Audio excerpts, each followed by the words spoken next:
stream ever. Thank you. Hello. Welcome, guys. That was the best intro ever. I was totally muted. I can see levels on my screen, so please tell me if I'm no longer muted. All right, let's start that whole thing again.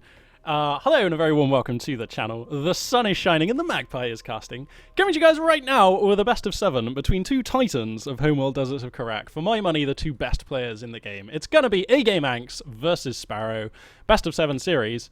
Yeah, the two players have kindly agreed to play out all of the games, even if one of them wins, you know, like 4-0 or something like that, for example. So we're going to have 7 games of spicy Homeworld Deserts of Karak action here, one way or the other.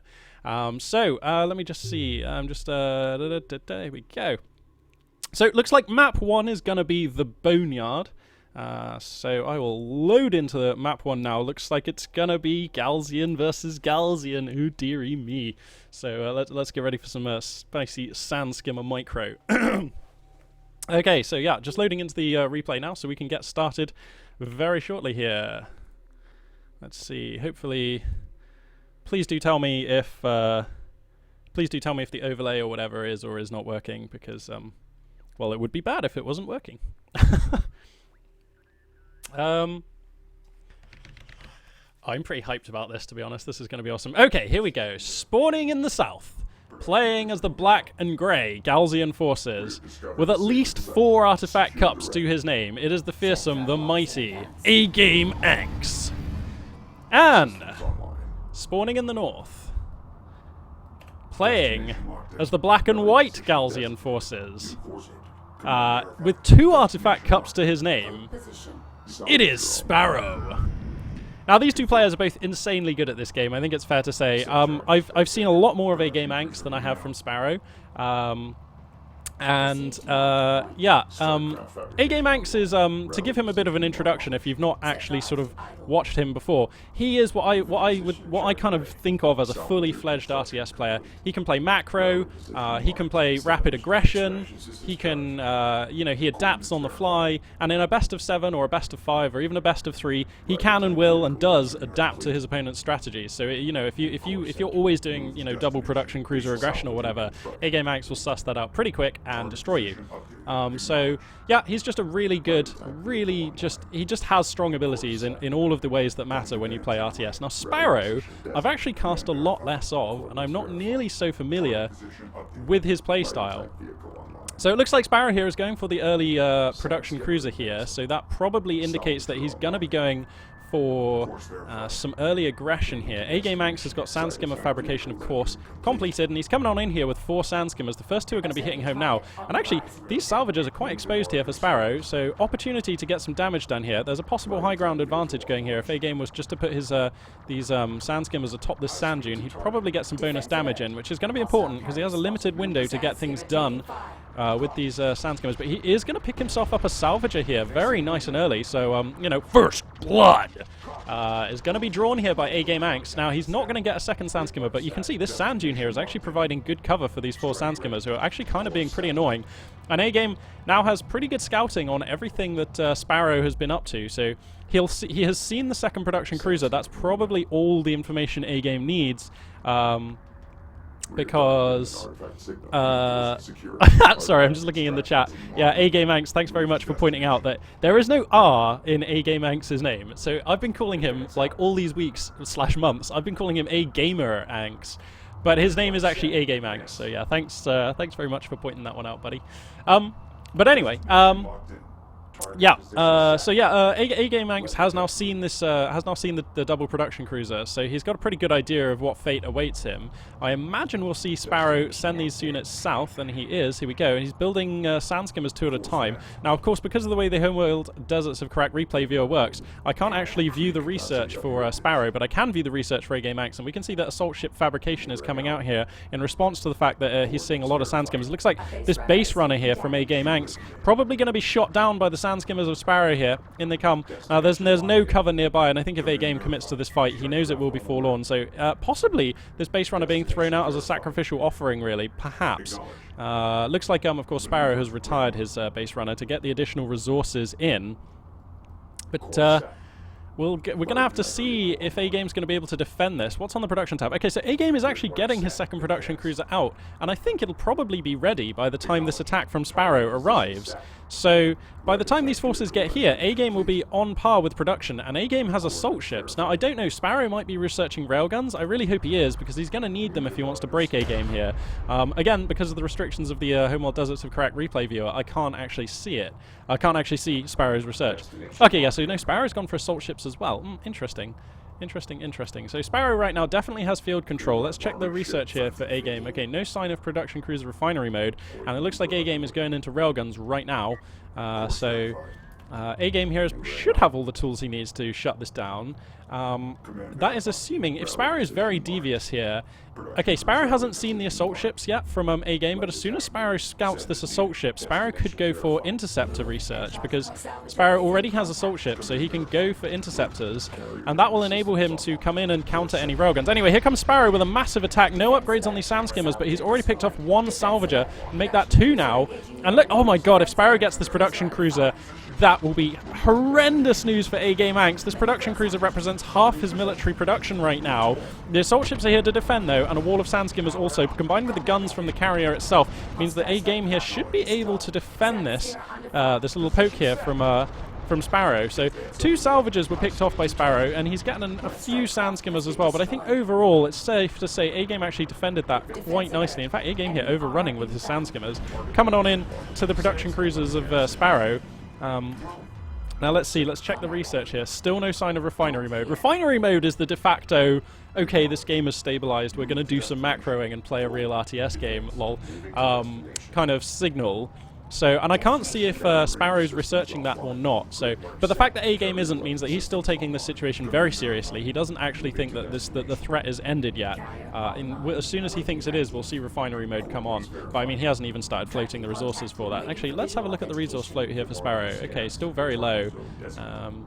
So some edgy positioning going on here. Looks like A-Game has actually snuck out a sand skimmer. He wants to know if Sparrow is going for refinery tech. Very clever. So okay, A-Game here is going to have eyes on where it counts. He's going to be able to size up his opponent's economy and decide whether this attack here is still the focus of Sparrow's efforts. And he'll see nothing there, so he'll know that this assault here is real. We've got some assault railguns now coming out for AGameAnx, which kind of outclass this army. The assault railguns combined with the assault ships and the sand skimmers basically beat this entire army.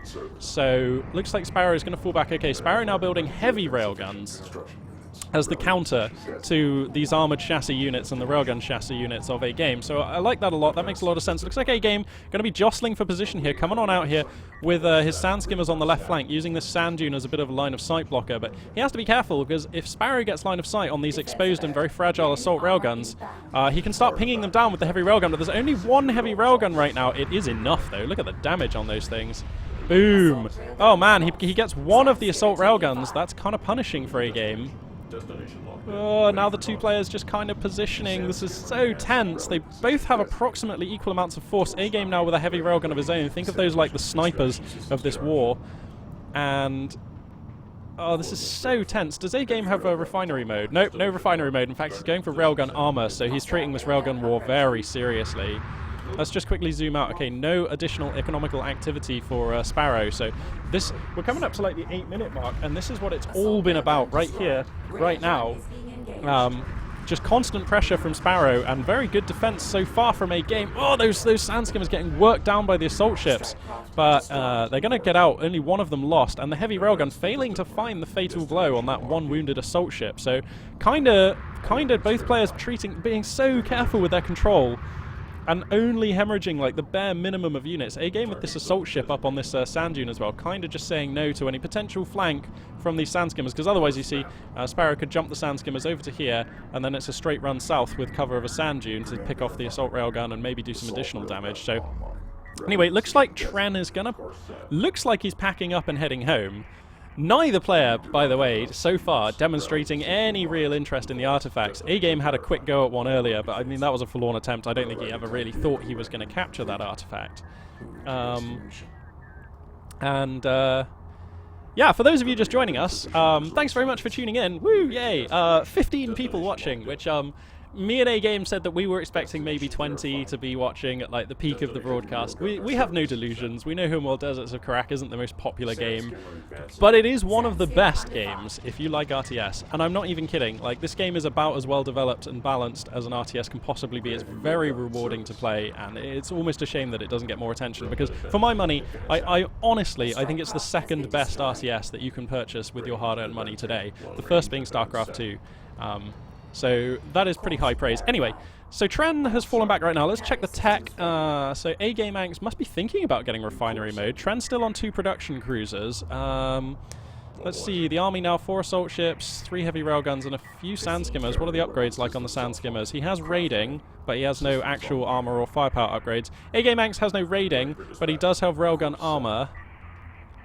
Let me just check. Is that armor level 1 or 2? So that's armor level 1. Okay, looks like A-Gamer's scouting sand skimmers here might be might be overcommitting there, but A-Game just too defensive. He's going to move back at a very wise timing. Remember, these sand skimmers of Sparrow do have raiding, so if A-Game takes a bad fight with his units, like, he will get outrun and murdered in the desert.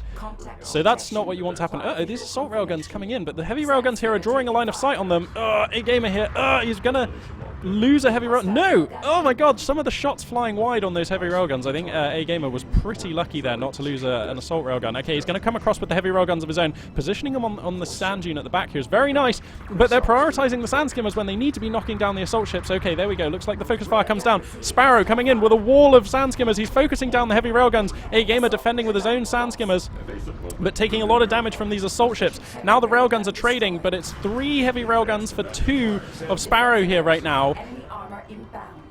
I think A-Gamer's going to hold this. These assault ships actually represent quite a lot of force. These heavy railguns here need to keep running. This assault ship as well is in a terrible position, getting murderated by heavy railguns in the north here. And actually Sparrow getting some work done. Sparrow as well appears to have refinery mode finished, so Sparrow's economy is kind of superior. Oh, no, they're even, because A-Gamer here is also mining off of 2 locations, but A-Game's army is taking a massive pounding. These heavy railguns are in a beautiful high ground location here, taking sweet shots. A-Gamer has the heavy railgun advantage, but these sand skimmers could overrun and destroy them. He's out of assault ships. No, he has 1 last assault ship, being the Bulwark, but actually his heavy railguns are being picked off. And now here come the assault ships just muscling in. Sparrow here. I don't know how he's managed to really break this. I think it's just sick positioning with the heavy railguns, just getting more shots against the targets that matter. Whereas A-Gamer's railguns were just a little too far forward, it felt like, for some of that fight, a little bit flustered. And Sparrow is breaking through. No economical damage has been wrought yet, but... oh, this is so tight. Okay, I think actually Sparrow is going to lose his whole army here. Is there any reinforcements coming? No. And A-Gamer here is, by the way, backstabbing a single assault ship, which is quite a nice backstab here, just because they're really durable and annoying to deal with. Is just providing some disruption for A-Gamer. I don't think he actually got any economical damage, but I think, you know, that's just something to tax Sparrow's attention. Now, Sparrow's army has died, and it traded out mostly for A-Gamer's army, I believe. I don't think he lost any salvagers, although he doesn't actually have as many as I would expect. So, I think he did actually lose 2 salvagers. Yeah, that looks like a salvager carcass there. So, I think he maybe lost 2 salvagers in that fight. So, okay. A pretty good attack there from Sparrow, but he did lose all of his tech units. A-Gamer came out of that with a couple, I think he came out with like 1 assault ship and a couple of railguns maybe. But actually A-Game has no sand skimmers. Which means that this army, these sand skimmers coming out here from Sparrow are actually pretty terrifying, because they can just overrun and kill all of the assault railguns, and the heavy railguns will be forfeit. A-Gamer must see this now. He sees this. He must realize his peril. He needs to get these heavy railguns back, and he will. Sand skimmers do really well against railguns of all varieties, though, so you've got to be so careful. What's the armor on a assault railgun? It is slightly higher. Okay. Okay, so here come the sand skimmers. They are prioritizing A-Game's sand skimmers right now, so Sparrow clearly values keeping his opponent's sand skimmers down. And now, these sand skimmers could almost commit in and take out these railguns. Looks like he's going to respect the assault ship and fall back. Some decent veterancy appearing on some of these heavy railguns, BT dubs. It's nice to see. But Sparrow is kind of... he's up on, like... How many salvagers for Sparrow? Looks like... So Sparrow's on 13 salvagers. A-Game is on 14. Wow. And both players now with fully fledged macro economies. They're both mining off of 3 locations. So let's just check the tech here for A-Game. So he has railgun, he has missile no, wait. No, he doesn't. Okay, so he has actually very little in the way of tech, but he's getting armor level 3 for his railguns. That's pretty spicy stuff. So it looks like A-Gamer wants this to come down to a railgun shootout, and where his railguns will handily take the advantage. I worry that he doesn't have enough sand skimmers, though. This is a lot of sand skimmers from Sparrow. This is so many sand skimmers. And, like, these sand skimmers could kind of just ignore the railguns and just slaughter the economy. And looks like Sparrow going to attack down to the south here. A-Game sees it and needs to reposition his whole army. The sand skimmers... what's it? Is Sparrow... Okay, I think maybe he's doubling back to try and catch the railguns. But he's taking a lot of fire from this assault ship. That's where most of the damage is coming from on his forces. Okay, yeah, he's doubling back and he's coming in for the railguns. Oh, this is brutal tactics here from Sparrow. What are his upgrades like? He has 1 damage and raiding on these sand skimmers, so they're able to do a reasonable amount of damage. Take out 1 assault railgun. He needs to get this wounded one. Okay, so that's 2 down. Is there anything else going on? No, looks like all the action is here right now. Oh god, these sand skimmers are right up in A-Game's face here, right up on top of all his heavy railguns, and he is beginning to hemorrhage these units. Whoa, Sparrow just needs to pick 1 and kill it. He's spreading his damage around. Okay, there we go. There goes 1. Now get this other wounded one. He just needs to shift queue up the heavy railguns. Those are the ones that matter. Okay, he gets another one. The assault ship over here is taken care of by assault railguns and another assault ship. A-Gamer loses all his heavy railguns? All his heavy railguns. And that's pretty big, given that that's where a lot of his research was as well. But those heavy railguns, you can see the difference the armor upgrade makes. Like, that was a massive amount of armor, of time, sorry, that these sand skimmers took to kill them. And personally, I almost never research railgun armor, so you're kind of selling me on the railgun armor research here, A-Game. Nice to see, nice to see. Now, let's see. Okay, so A-Game comes out of this with most of his tech, like his assault railguns alive, most of his assault ships alive, and he's reinforcing the sand skimmers. And now it looks like he wants to get some damage done. The units are spreading out here for A-Game, and he's moving out. Let's take a look at the situation here for Tren. Sorry, for Tren?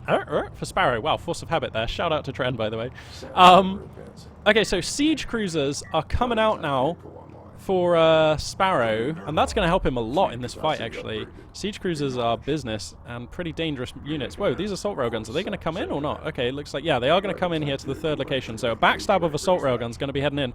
Looks like the assault ships and sand skimmers is more of a diversionary force here, just kind of trying to bring all of Sparrow's units to this location, whereas the main potency of A-Gamer's attack here is these assault railguns sneaking in the back.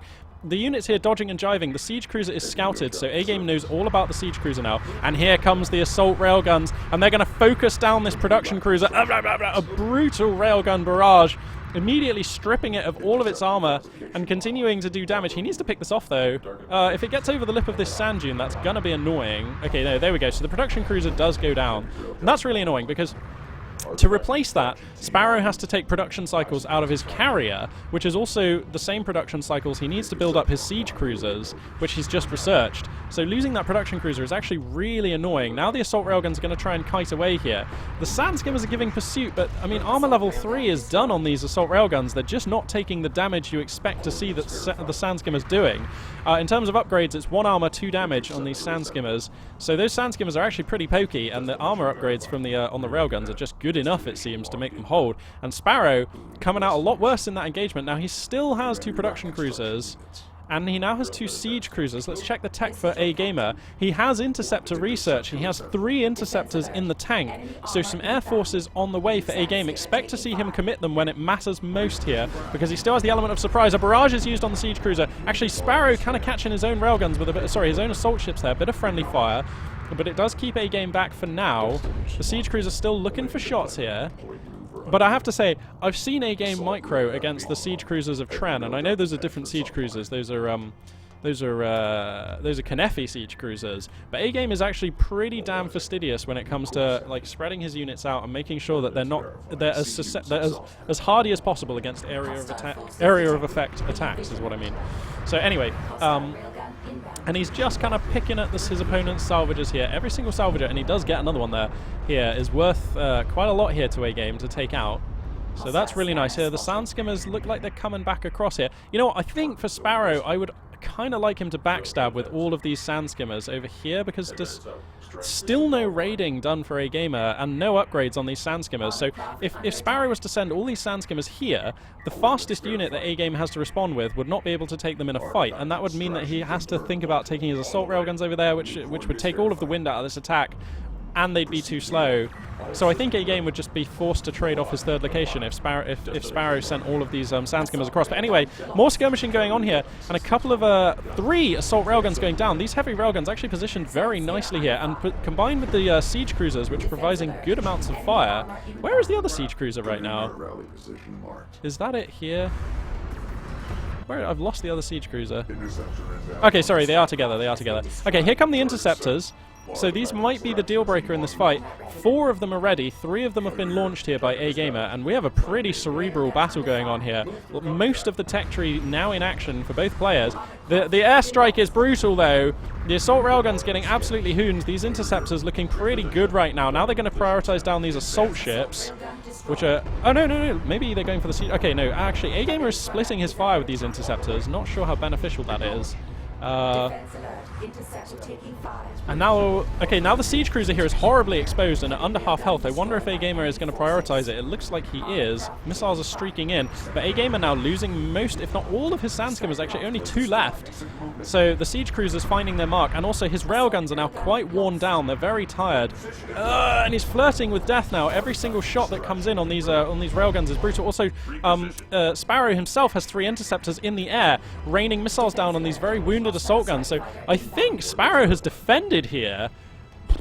Wow, what a defense. I thought for sure AGame was going to crush through there, but that was really nicely done here. Sparrow proving his mettle. Okay, now we've got a dogfight going down here, and it looks like the interceptors of AGame are just wrecking the interceptors of Sparrow. So Sparrow's interceptors kind of losing out there. I can't actually check to see how many... Okay, I know I can. So Sparrow has 3 interceptors, and AGame has 6. Right now. That's the Air Force stakes, if you like. On the ground, it's AGame who has the superior force, I think, but he has no cruiser-class vessels of war, at least, and he hasn't researched siege or honor guard cruisers. So the 2 siege cruisers for Sparrow... Oh, has he only got 1? Oh, did I miss that other siege cruiser going down? Oh dear. Oh, well, I'm really sorry if that's the case. That's a pretty big thing to miss. Looks like there's just 1 siege cruiser out now. Okay. I missed that one. Sorry about that, guys. My casting, as ever, living up to its reputation. Okay, anyway. Here come the interceptors for Sparrow. That was a horrible barrage. They just totally missed. And now they appear to be prioritizing sand skimmers. AGame here is going to scramble his own interceptors. You can see them coming in. And now we've got a dogfight going on. But, I mean, it's 2 against 1, effectively, on numbers. Yeah, and Sparrow hemorrhages all of his interceptors, leaving AGame with complete aerial domination. He's going to prioritize his opponent's siege cruiser, knowing that there are no missile ships on the ground. And that's a brutal rinsing. Apparently, that many interceptors will take out a siege cruiser in 1 pass. The production cruiser here, you know, fighting for all it's worth, going to get 1 of AGame's interceptors, but now AGame's coming across the map with his carrier. He's got power reserve level 1. And, oh my god, I've not even been paying attention to the scoreline. He's actually getting his 3rd artifact in the bag now. I mean, he's got 2, the 3rd one being secured. So he's got some power available on his carrier, thanks to the artifacts and the power level research. And now he's just skirmishing with assault railguns against an inferior economy, against a much smaller army with inferior composition. Nothing on the production tab that I think can save Sparrow and AGamer here. After 22 minutes of intense combat, I believe is going to be coming in here for the kill. After a very, very nice game 1. That was super spicy. But I believe, I mean, there's just no way. There's no way that Sparrow can break this now, is there? I mean, that has to be over. He has 3 production cruisers still. And he has, like, some economy. But I just don't think that he can break this. It's now 3-0 as AGamer secures that artifact. And, I mean, Sparrow's kind of still just hemorrhaging what few units he has. He's building heavy railguns 3 at a time, but, I mean, won't the interceptors just... Okay, no, he's going to put them up on the back of this sand dune, and then the production cruisers... Pardon me, their anti-air will protect the heavy railguns, but, I don't know, I just think... There's nothing to be done here. Nothing to be done. here comes A-Game. You can see the power distribution in the bottom left that he's chosen here on his carrier. I'll leave you guys to interpret that to yourself. But yeah, this production cruiser gets gunned down. That's pretty good. The heavy railguns in a defensive location here with a high ground advantage, actually putting some damage on A-Game's carrier, and so he decides to just pull that back. No sense taking needless damage on your carrier. You know, the one way that Sparrow could possibly win this is if A-Game just tells his carrier to move here and then goes away to make a cup of tea, you know? Like, so what I'm saying is the carrier is basically A-Game's only way to lose this game, so it looks like he's going to play it very, very safe and move that one back, and that kind of makes sense. As I switch to glass mode here, and we can appreciate this game in all of its full graphical glory here, as we have a railgun exchange going on. 2 assault ships here coming forwards. Okay, I'm going to put health bars back on, because they're pretty useful when you're trying to watch the game or cast it. Okay, so 5 heavy railguns on this high ground is actually quite a prickly proposition. So A-Game might just try to win on artifacts. I mean, he wants to play this safely. Looks like these railguns are moving out. I don't know that that's a very good idea. There are still 6 interceptors for A-Game. If A-Game scouts this, these railguns are dead. They will just absolutely be cut down in their prime. Defense alert. Enemy armor inbound. Let's just check the tech here. Okay, so precision bomber fabrication is being researched here for A-Game. He's up to power reserve level 3 as well. And A-Game here just swarming in with loads of assault railguns and assault ships at the front, taking the brunt of Sparrow's defensive fire. Sparrow's railgun count, though, is superior.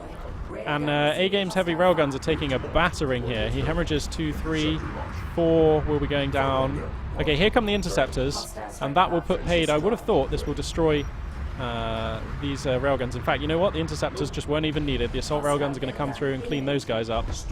And I imagine we'll see GG here momentarily. Those heavy railguns really were the last line of hope for Sparrow, and now his carrier is besieged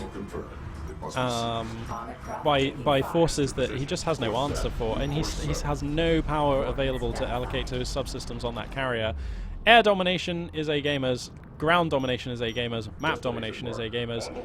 The artifacts are being lined up, and it looks like Sparrow here going to be losing game 1, but I mean, that was probably the best game I've seen versus A-Gamer since the last game I cast between these two. Sparrow with a very convincing early and mid game, and A-Gamer, I think, hard-pressed to defend. Probably safe to say his heart going just a little bit. He might just be, you know, this is probably the most challenge A-Game's had in Homeworld Desert Crack for some time as he comes in for the victory push here. So I wouldn't, if I was Sparrow, I wouldn't feel disheartened at all here.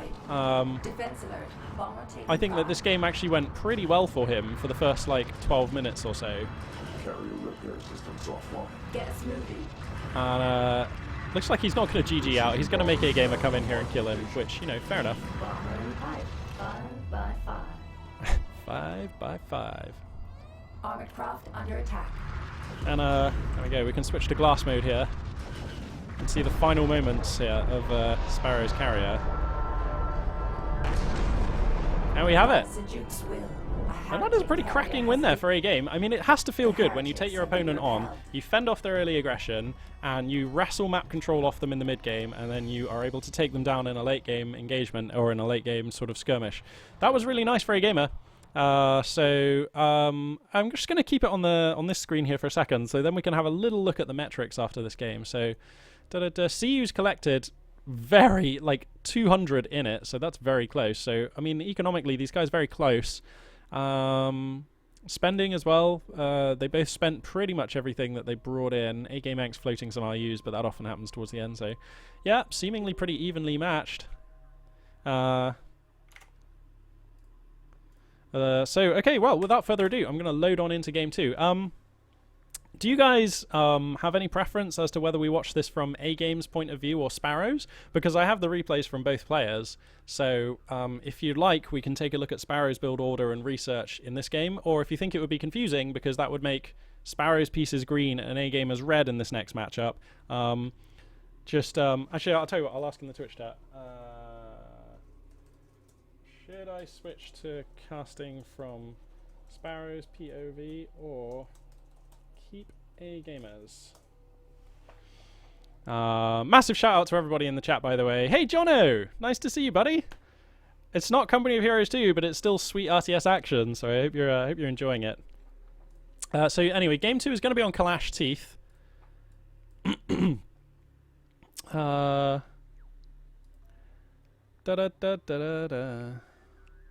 So keep the colors the same. Keep the colors the same. I think keep the colors the same has got to be the best way to do it, because otherwise it would get confusing. The drawback of this means that we won't get to take a look at Sparrow's build order in the same definition that we will for AGamers, but that's probably okay. So, okay. We will keep with this system. Okay, so, game 2 on Kalash Teeth. Loading in now. Dun dun dun. I think we couldn't have had a better game 1, I think. That has set the tone for the series very nicely. And as I bring us back into the game, here we go. All right. Oh, I'll just take this opportunity to stretch out a little bit. Have a little sip on my drink. So, spawning in the south, playing as the grey and black Galzian forces. Up 1 game in this series. It is AGameAnx. And spawning in the north, playing as the black and white Galzian forces. It is Sparrow. Okay, well, let's see. This map is Kalash Teeth, and this map is... A lot of players veto this map. It's very small, it's very bloody. These light blue areas here, in between the line of sight blockers, these light blue areas, you cannot move your carrier through these light blue areas. Which means if you need to move your carrier on this map, it has... Let's say, so if a gamer in the south here wants to move his carrier out onto this map, it has to go all the way up here, all the way along here, and all the way around there. There is no other way. Your carrier is basically on a linear axis. Like, it cannot deviate from this path. I mean, you can move a little bit, like, you know, back and forth, but you kind of have to stick on this path. So as the carriers start moving out in this game, it very much becomes a kind of almost tug of war as both carriers start shoving each other back and forth. However, other units can, of course, move through these areas, and so they are perfect for sand skimmers to backstab. You know, if you're a game in this scenario, you can send your sand skimmers to backstab through here. You can kind of try and attack your opponent's economy through here as well.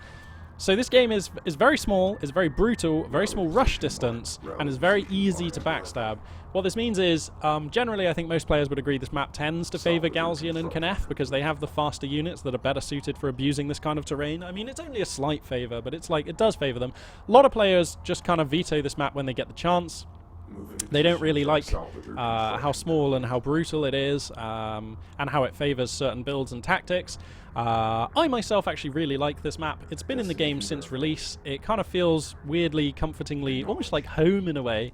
And I think A-Game probably feels the same way. Don't think I've ever seen him drop a game on this map, and it's just a map that he's really good at. It does suit his very aggressive style. Now, A-Game at the moment does have 2 production cruisers, so we're going to see something a little bit cheesy, I think, from A-Game. He's researching assault ships, so yeah. From A-Gamer here, we're going to have the early aggression. It's going to be 2 production cruiser, assault ship, aggression, and look, he's keeping his production cruisers tucked away here by his carrier. So unless Sparrow, you know, literally comes here, he's not going to scout this, and this is very clever. A lot of players start moving out with these assault ships much earlier, sorry, with these production cruisers much earlier, and therefore it gets scouted in it. It just gives your opponent like a few more crucial seconds to build up a defense to what is essentially, I mean, this is like, if you're playing StarCraft, this is kind of like 6-pooling someone. It's probably, well, it's more like a roach rush, really. 6-pooling's like a sand skimmer, 2 production cruiser aggression. But anyway, this is hard and fast aggression. It's a little bit dirty. If your opponent doesn't scout it, it's very hard to hold. And if your opponent opens up macro, it can almost be, it can almost just be a build order win. It happens. And this map, because it's so small, this build's even more potent. So anyway, a number of salvages have been built up here by A-Game, so he's going to be researching. He's going to be gathering off of 2 locations. I believe Sparrow has actually gone for refinery tech. Judging by the timing on his 2nd production cruiser, has he gone for refinery? Oh dear. Okay, so Sparrow definitely confirmed 100% has refinery tech on his production cruisers. What this means is he's spent 700 CUs, which is a lot, on a purely macro research. And A-Game's attack here is going to strike well before that's been able to pay for itself. This is like if you go for a roach rush and your opponent has gone like Nexus first or Command Center first, and you get over there with your units and you're just like, oh yeah, because you just know you've got a way bigger army, way better units, and they've got all their money tied up in macro investments that they can do very little about. Now Sparrow's going to grab an artifact here, but A-Game, he just has no interest in pursuing this base runner. He's like, yeah, you can have the artifact, I'm just going to kill you. So anyway, here comes some sand skimmers. Now Sparrow comprehends the peril that he's in. He's scouted both prongs to this attack. His base runner saw this wing, and now this wing is parked in his face, so he knows about this one. He shunts power on his carrier into weapon range. I think that might be a misclick. He needs this to be in weapons. In fact, he researches... Okay, no, sorry, that's the power provided by this. Okay, so having the artifact secured is actually not trivial, because that's going to enable Sparrow to have 2 more blips of power that he can put into his carrier to help defend. He has he just lost all his salvages? Oh god, wow, A-Gamer just focus fired down all of his salvages except for like these 2. Oh, that really hurts. Okay, so that's the equivalent of losing all your SCVs or your drones or whatever. That is really, really painful. Okay, is this just a... Okay, yeah, this is a salvager graveyard in here. And the assault ships are going to, like, GTFO. So the hit and run was a success. In fact, A-Game just... Okay, wow, a lot of times players would try and finish the game out here. But I suppose railguns are done. Heavy railguns are the counter to those assault ships. And even just 2 of them can kite pretty hard and counter all of the assault ships that A-Gamer has. So A-Gamer is going to play it safe. And rather than just trying to keep punching in for damage and start trading his units, he's actually come back. Refinery mode is going to finish here in about 2 seconds. He has a very healthy salvage account of 11 right now. He's probably, yeah, he's making more. So, okay, so the way this settles out is Sparrow isn't dead, which to be honest is a miracle. I thought for sure this was going to be an instant build order loss at the sub 5 minute mark. But it's not. But A-Gamer has approximately 3 times the economy that Sparrow does. So A-Gamer's opening gambit has undoubtedly paid off and has set him up in brutal stead to take a massive lead in the mid-game, which we're just now beginning to move into. This is kind of almost the very earliest stages of the mid-game. Looks like this base runner here for Sparrow is going to get shot down. Sparrow reveals his heavy railguns. If A-Gamer didn't already see them, he knows that that's the tech that Sparrow has now. Let's check the tech here for A-Gamer. He's researched railguns of his own, so and he has railgun armor level 1. Wow, he really values that railgun armor. I'm taking notes. I'm taking notes because that's really important. That's like a really good thing to know about. Anyway, we've got a moment of quiet here as both players. I mean, Sparrow's just building, he's rebuilding his economy, and A-Gamer is just building up a massive army to try and finish Sparrow with.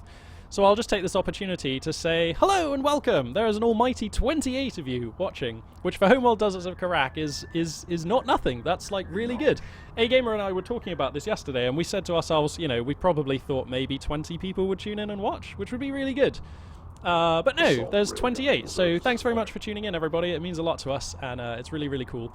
Now let's see. So AGameAnx is making assault rail guns. Sparrow, a production cruiser, so that would be his 3rd. Actually, A-Game is not making a 3rd production cruiser. I wonder if that will be an advantage for Sparrow, because Sparrow will have 3 times. Well, he'll have an additional 50% of military production over A-Game, and Sparrow's economy is actually, I mean, Sparrow was just hard producing salvages for a long time, so like he's right back in it. He's mining off of 3 bases fluently now. So I wonder if A-Game has played this too passively. I often think that A-Game looks too passive sometimes. Like, there are so many times when I'm just like, yeah, he could just end this. And then he just kind of withdraws. Okay, he's in a fantastic position. And, you know, one basic tenet of RTS play that people tend to learn very early is when you're ahead, don't rush, don't try and finish them off, just get further ahead. You know, when you're ahead, get more ahead. That's like a basic tenet of RTS play. But I think A-Game sometimes takes it too far. You have to know sometimes when to just shut the door and win the game. And I'm not saying that this is one of those times at all, but I am saying sometimes I have seen him retreat from an opponent who is all but defeated when he could have just gone in and sort of smote them utterly. But anyway, I guess when you're playing against a player of Sparrow's caliber, you have to give them a lot of respect, and A-Game doesn't want to jeopardize what could be a 2nd win here. I mean, he's off to a fantastic position in this game. And let's check the tech here for A-Game. So no additional units have been researched. He's up to railgun armor level 3. Wow, that's intimidating. Damn. But Sparrow has a number of sand skimmers, and A-Game is actually reasonably weak to sand skimmers. A-Game's army right now is mostly assault railguns and heavy railguns, which do suffer against sand skimmers, although less, it seems, when you have that crucial 3 armor. So let's see, what are the upgrades here for... Okay, so Sparrow with no upgrades on sand skimmers, AGameAnx with no upgrades on sand skimmers, so neither of them apparently with any interest right now in really investing in their sand skimmers. A few heavy railgun shots being taken here into the sand skimmers, but nothing to write home about, barely getting any hits. You can see A-Game has positioned 2 assault ships here to be his eyes here, providing sensors coverage of the 2 important choke points, and they actually act as reasonable gate wardens of these chokes as well, because assault ships have quite a lot of health, they have quite a lot of armor. You need something like a railgun or something armor-piercing to take them out usually, but they're just a slightly troublesome unit to kill. Plus their gun does AoE, so it's actually quite a good choice to leave these units kind of like gatekeeping these 2 chokes here. But anyway, Sparrow's doing a move out, and I don't think A-Game has vision on this. Okay, he will now. This is close enough, yeah. You can see the red pulse indicates that A-Game is aware that enemy units are out there. So it looks like Sparrow just thinking about coming in to harass A-Gamer from the flank as A-Gamer decides to move through this choke point. So if there's a time to strike here for Sparrow, it is when A-Gamer's units are in this choke point. So this is nicely timed, but there's still just too many forces here right now. And so Sparrow can't get any work done. In fact, I think A-Game, seeing that Sparrow's sand skimmers were committed in mid, took that opportunity to push through with his heavy railguns. But actually, Sparrow with a number of heavy railguns of his own, trading quite nicely against his opponent's heavy railguns, which is weird actually. And now the sand skimmers, which are vastly more numerous for Sparrow, get up on top of A-Game's army and start doing some damage. This assault ship being pivotal though. Look at the AoE damage being done to these sand skimmers. That's kind of like... That's what held this together. Otherwise, these sand skimmers could perhaps have overrun. I'm surprised not to see any upgrades on these sand skimmers, given that Sparrow has invested in quite a number of them. If we look at the production queue, we can see Sparrow has gone for Honor Guard cruisers. For those of you who've not seen the Honor Guard cruiser before, it is the Kingmaker in the late game, and probably my second favourite unit in the entire game. It has the range of a heavy railgun, it has AoE damage, which is brutal. Like, if you were to fire an Honor Guard cruiser, and here one is now, if you were to fire this unit's main railgun into this pack of units, it would leave them, like, it would leave a lot of them on just a pixel of health. It's so devastating. It can also defend itself at point-blank range with auto turrets, and you can research a very heavy anti-air mode on it, which you can switch to, which powers down the railgun and activates a very, very damaging quad anti-air missile package. It like fires 4 missiles in salvos. So A-Game is actually building up some interceptors. So he's up to 3 interceptors. You can see he's also moving out with his carrier here. So A-Game looking to get even more aggressive in this game. Yeah, I do like the Honor Guard cruiser choice here. My worry is that if he hasn't researched the anti-air package, and even if he has, A-Game may just be able to alpha strike this Honor Guard cruiser down with his air force. Anyway, here come a load of sand skimmers for Sparrow, and he's kind of caught his opponent's heavy railguns. No, not enough though. A-Game's flanks here with the assault railguns, and that is going to take them down. In come the interceptors, and that is doing some damage. They appear to be wasting missiles on the sand skimmers right now. Okay, no, okay, here we go. Now they're going to start picking off heavy railguns. This is the hits that matters. So every pass from those interceptors is going to whittle off one of the heavy railguns from Sparrow. Oh god, that pass got 2.5. Ugh. That's just brutal, grimy damage being done. And now A-Game is solidly winning this shooting war. And to be fair, as good as the Honor Guard cruiser is, I didn't actually see it get any meaningful hits that fight. And against this many heavy railguns, that's too much for an Honor Guard cruiser, you know? He's going to need more Honor Guard cruisers, and that's exactly what he's getting. Sparrow here bringing out yet another Honor Guard cruiser. So that's pretty cool. A-Game coming in with a scouting poke. I think he's just trying to backstab with these assault ships and see what the tech is and maybe see what units are coming out of the carrier. So yeah, he's going to see the second Honor Guard cruiser. So I guess that means he's going to continue investing in interceptors. He has to be careful though, because these interceptors are only good against the Honor Guard cruisers and the railguns of Sparrow, as long as Sparrow doesn't research anti-air mode on his Honor Guard cruisers. As soon as anti-air mode is up on these Honor Guard cruisers, like, they just spank anything out of the air. It's like brutal, it's not even funny. But anyway, somehow A-Game finds a window with these with these sand skimmers to come in and get some damage done. Missile ships are coming out now for Sparrow. And AGame's carrier is coming on out into the field. In fact, he's researching precision bombers as well. This carrier, though, I wonder if this is a liability, actually. I wonder if this is too far. The reason I say this is because when your opponent has 2 honor guard cruisers and a number of heavy railguns, that can actually focus down a carrier pretty quick. And for those of you new to Homeworld Deserts of Karak, if you destroy your opponent's carrier, that's a win. That's a knockout win. You just win the game. The other way to win, by the way, for those of you who are new to Homeworld Deserts of Karak, of course, is to exfiltrate 5 artifacts from the field of battle. But neither player has really been focusing on artifact exfiltration, prioritizing all their resources on combat. Anyway, here comes an edgy fight. These assault railguns are kind of cut off and with no support. The sand skimmers, I'm amazed to see no upgrades on these sand skimmers still from Sparrow, because he has so many of them, and like the first weapon upgrades are quite cheap. Anyway, the 2 honor guard cruisers are providing quite a lot of heavy fire here, along with the heavy railguns at the back, and Sparrow's sand skimmers for now are holding tight here. In comes the carrier here for AGamer. I think AGamer came out of that engagement looking a lot worse, actually. His army quite damaged, and most of these wrecks out here are his. If we zoom in to have a look at the battlefield, you can see a lot of these wrecks. So I think Sparrow has defended nicely there.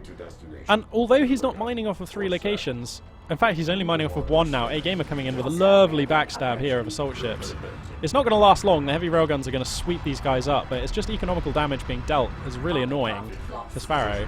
But I think Sparrow here has a really nice force.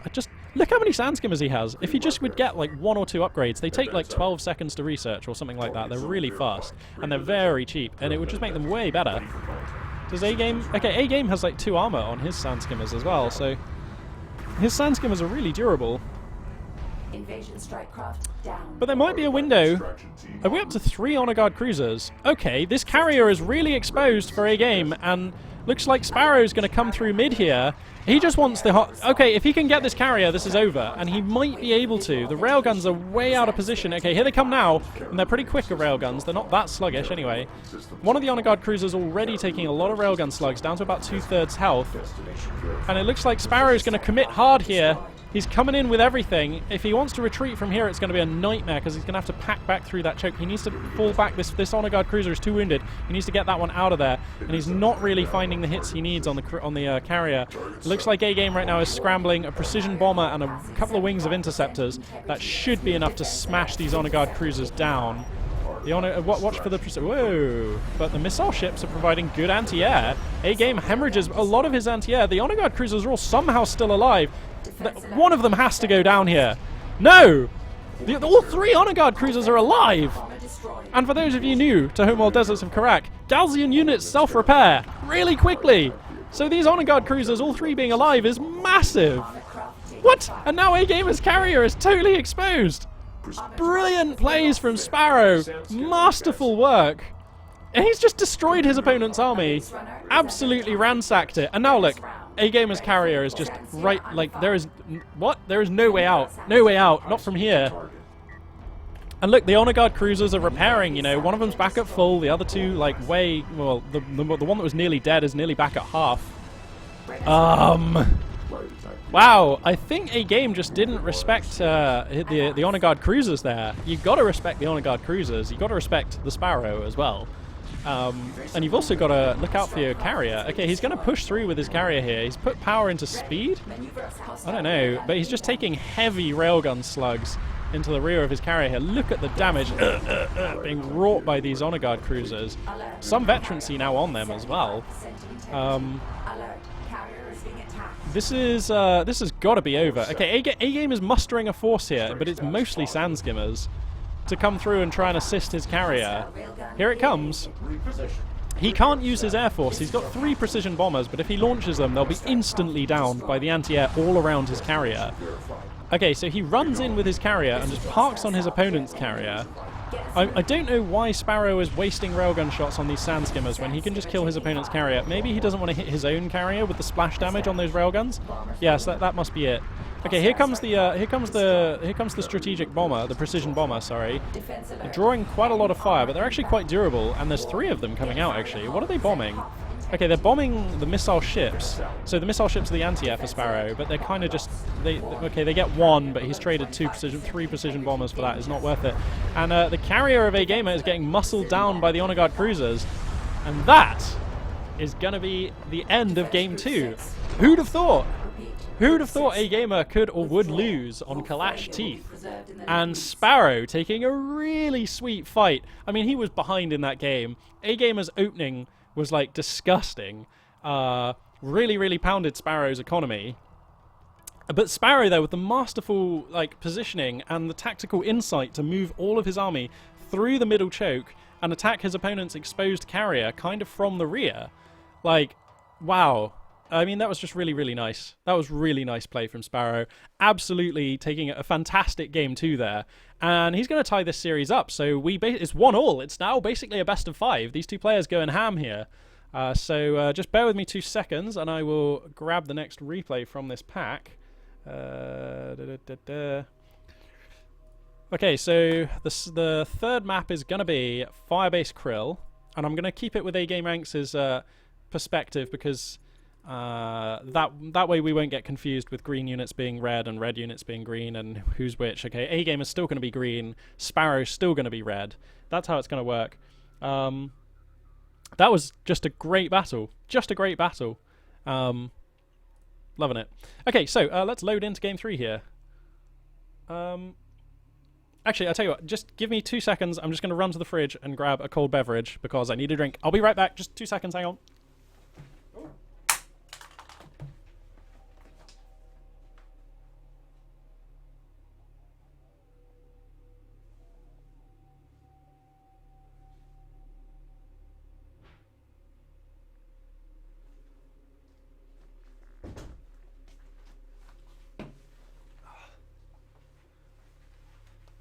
Hello, sorry about that. Okay, I've returned, cold beverage in hand.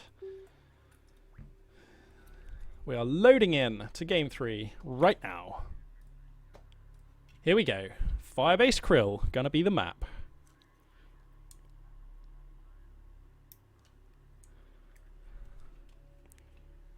San Pellegrino lemonade, the drink of choice for your caster this fine afternoon. It's a lovely sunny Sunday here in England. I don't know why I'm telling you guys that, but I am. Anyway, without further ado, let's go ahead and introduce these two players once again. Spawning in the south, playing as the black and grey Galzian forces. Tied at 1 game all in this series, it is AGameAnx. And spawning in the north, playing as the black and white Galzian forces. Also tied 1 all, funnily enough, it is Sparrow. And it's been a long time since I cast Sparrow in earnest.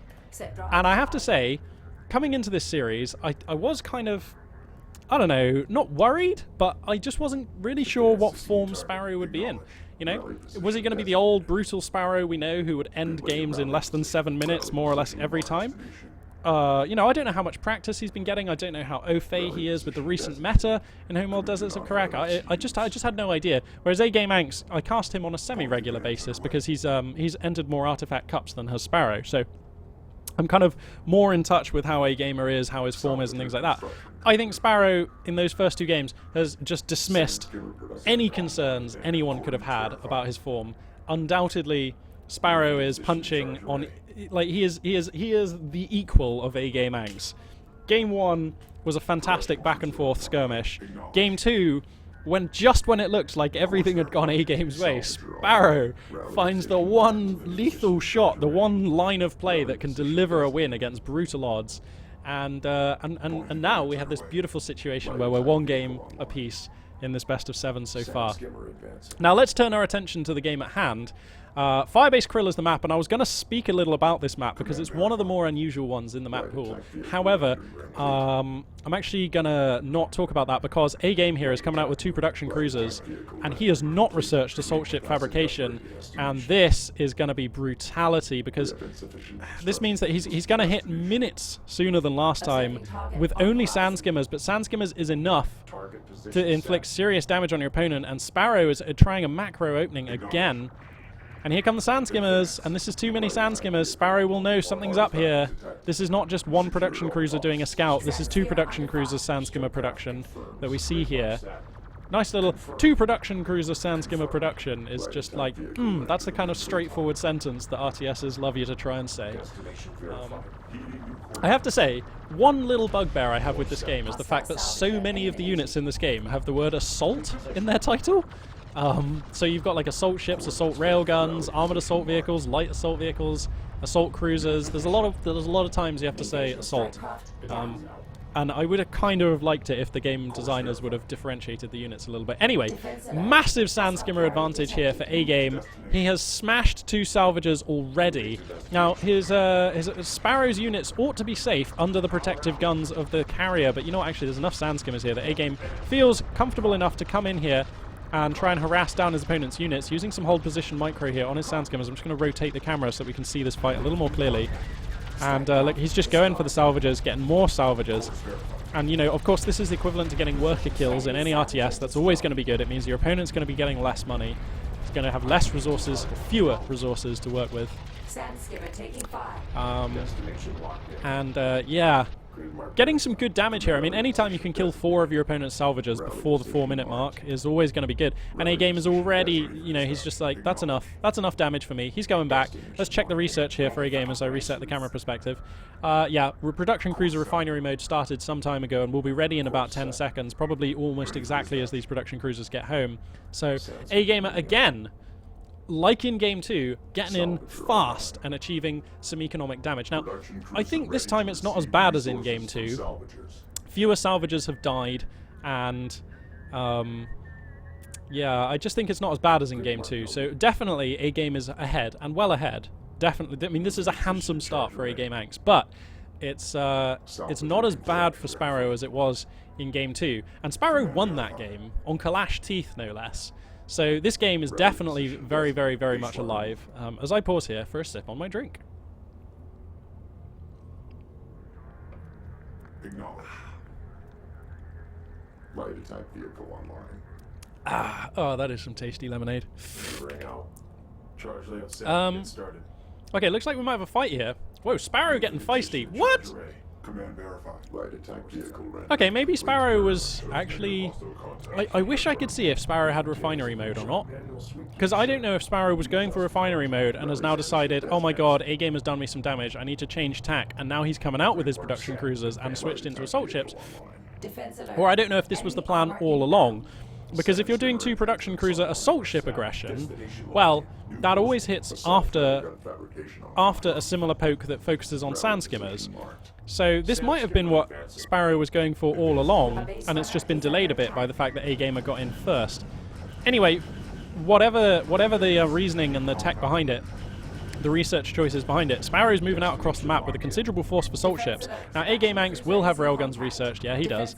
He always does. And so he's going to be able to build assault railguns, which will counter these assault ships. The question is, you can see on the production tab, he doesn't have the money to build them right now. So can Sparrow find any damage in this window? Okay, here come the railguns. They're on the production tab right now. This is Sparrow's window. Once these railguns come out, these assault ships are no longer safe to attack. So can Sparrow find damage? The answer seemingly is no. This window is closing. Okay, he's going to get 1 salvager. Oh, look at A-Game. He's just running. Oh, okay. If he gets the production cruiser, this could be big. Because if he gets the production cruiser, he basically halves A-Game's military production, which means that he's building 2 assault ships and A-Game can only be building 1 sand skimmer or railgun. And then you can trade badly. You can lose 2 assault ships for every railgun you drag down with you, and you can take out your opponent's other production cruiser. Oh, I don't like this from Sparrow. He's going for the sand skimmers. I think he needs to prioritize this production cruiser. And now he's going for the railgun. I think you should get the production cruiser while you can. Okay, the heat's back on. He's going for it. But that production cruiser almost certainly will be going down. I can't see any way here for A-Game to save that one. I love it when they do. Watch the graphics on it. I love when production cruiser when they just smash down into the sand. So cool. Okay, that's big. That's really big. Not only is that, you know, going to be an economical hit as we move forward into this game, because the production cruisers are, you know, where you drop off your resources as a Galzian faction. A-Game can now only manufacture one military unit at a time because he only has one production cruiser left. Now he's immediately replacing this, but this replacement production cruiser ain't going to be out for some time. Let's zoom out and see what Sparrow's doing behind this. Okay, not a lot, as you might imagine. All of his resources are in this attack, but I just thought I'd zoom out and just see if he'd managed to squeeze out another production cruiser or something. Oh, right, okay. A-Gamer is going to GG. Wow, that's what that was. Sorry, momentarily that threw me. AGameAnx gonna GG out at that point. I think he knew he's beaten. If I just go to view the map quickly, this force here is how many assault ships? It's like 9 assault ships. So, you know, they can catch and kill any of these economical units. They don't have to worry about the sand skimmers because the sand skimmers can't really hurt them through their armor, and they just decimate sand skimmers with their AoE laser cannons. And you know, I think A-Gamer realizes he can't win this with one production cruiser alive, and as soon as he makes a new production cruiser out of his carrier, is just going to get instantly ganked by all of these awaiting assault ships. And that's the nature of GVG. It's very quick.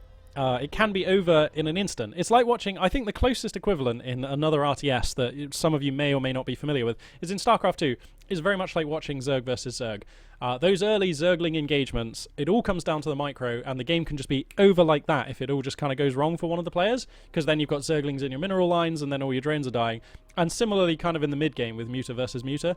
So, like, that's kind of how it looks. So, anyway, I'm going to grab the next replay. Game 4. Wow, that was a quick Game 3. A quick Game 3. And I almost can't believe that A-Game was the one who lost it, because he found the damage with his Sand Skimmer 2 production cruiser attack. So and then it was, you know, it was Sparrow who turned it, but coming back with an attack that almost never works when you respond to it. When you follow up with an assault ship push after a Sand Skimmer push, it almost never works, because your opponent usually has railguns and has normally done enough damage that you just can't match their production. But finding that production cruiser was all that mattered.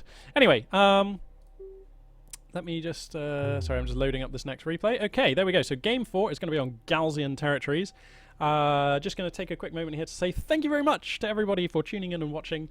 I know Homeworld Deserts of Karak isn't the most popular RTS, but it is one of the best. Like, you cannot argue with the facts, and this is just, like... It's not just my opinion. This game is beautifully designed, and it's just really good. So... yeah, thanks very much for tuning in and spending your Sunday afternoon having some RTS fun with good old Magpie. I think I managed like a 7.5 to 8 out of 10 on the creepiness scale there. That wasn't bad, was it? Anyway, we're loading into Game 4 now. It's going to be on Galzian territories, so I'll bring us back across to the game. Here we go. Pop. And spawning in the south, playing as the black and grey Galzian forces. Down a game now. It's going to be AGameAnx.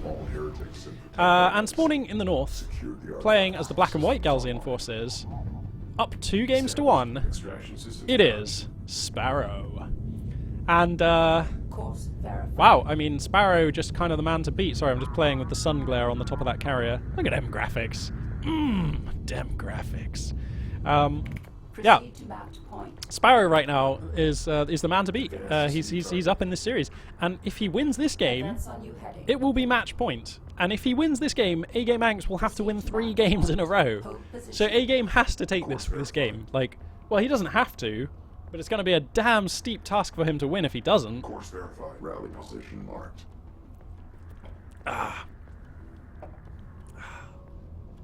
You know, this is about how I drew it up. You know, when I thought to myself, hey, why don't we arrange a best of 7 series between AGameAnx and Sparrow? Rally position. I thought to myself, you know, that would be a really sweet Sunday afternoon, wouldn't it? I just get to sit here and cast a best of 7, you know, sat here in good old sunny England with a nice glass, well, a nice tin of cold lemonade. This is how I drew it up. This is awesome. God damn, I love RTS. And casting as well, it's good fun. Right, but enough about that, because we've got shenanigans and madness developing. Alright, so we've got double production cruiser out of both of them. Established. Extraction systems charged. Is Macro dead in GVG? I don't know. Certainly Macro openings seem to be. Let's check the tech here for A-Gamer.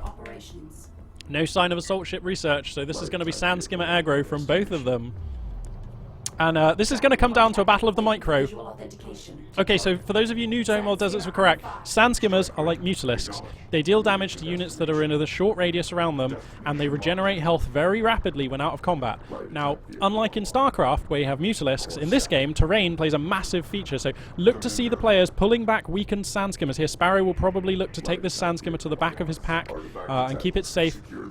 And when your opponent is focus firing, it's all about identifying which of your sand skimmers the opponent is focus firing and pulling it out of the fight and then bringing it back in so that they either have to retarget it or it can repair itself.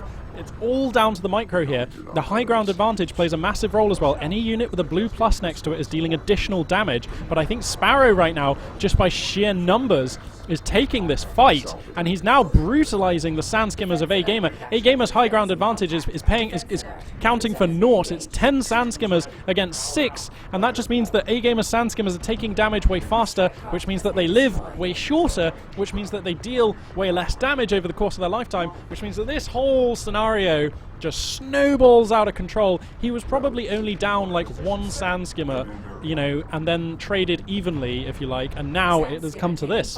And Sparrow is brutally overrunning. He could get a production cruiser, and we all know what happens when you lose a production cruiser in GVG this early. We saw it in Game 2. We could see it, pardon me, in this game even earlier. Sparrow is focusing that production cruiser, and it's now too low to be saved. Wow! Okay, so now A-Game is going to have to rely on the guns of his carrier. Now, this is a little bit different to Game 3, because unlike in Game 3, this time there are no assault ships yet. There are no assault ships. So A-Game is safe for now to produce another production cruiser. Like, it's not game, it's not a lock yet, because unlike assault ships, sand skimmers get pretty heavily massacred by the defensive weaponry of a carrier. So for now, A-Game has this safety, this umbrella of safety provided by his carrier. I don't think A-Gamer should be out on the field trying to skirmish with these sand skimmers, though. He's never going to be able to take a fight. He still is outnumbered brutally. This is 1, 2, 3, 4, 5, 6, 7 sand skimmers for A-Game versus 7 for Sparrow.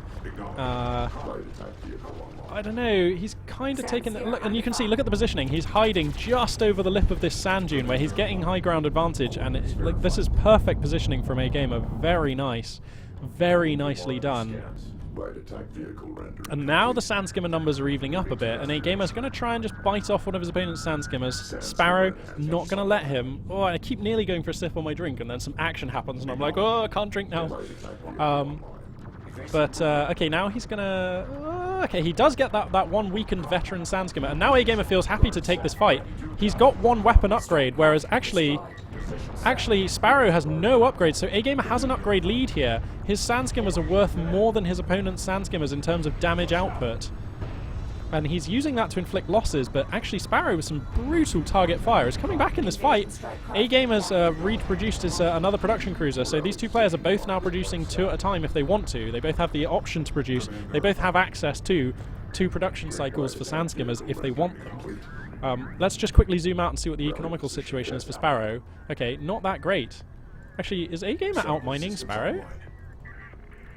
Oh wow, this whole time A-Gamer has been actually outmining Sparrow 8 salvages to 6. A strike craft has been destroyed. Sand skimmer taking fire. And now A-Game is skirmishing out in mid. He has 2... Oh, sorry, he has 2 armor upgrades. Ugh, my bad, sorry. I said it was a weapon upgrade earlier. No.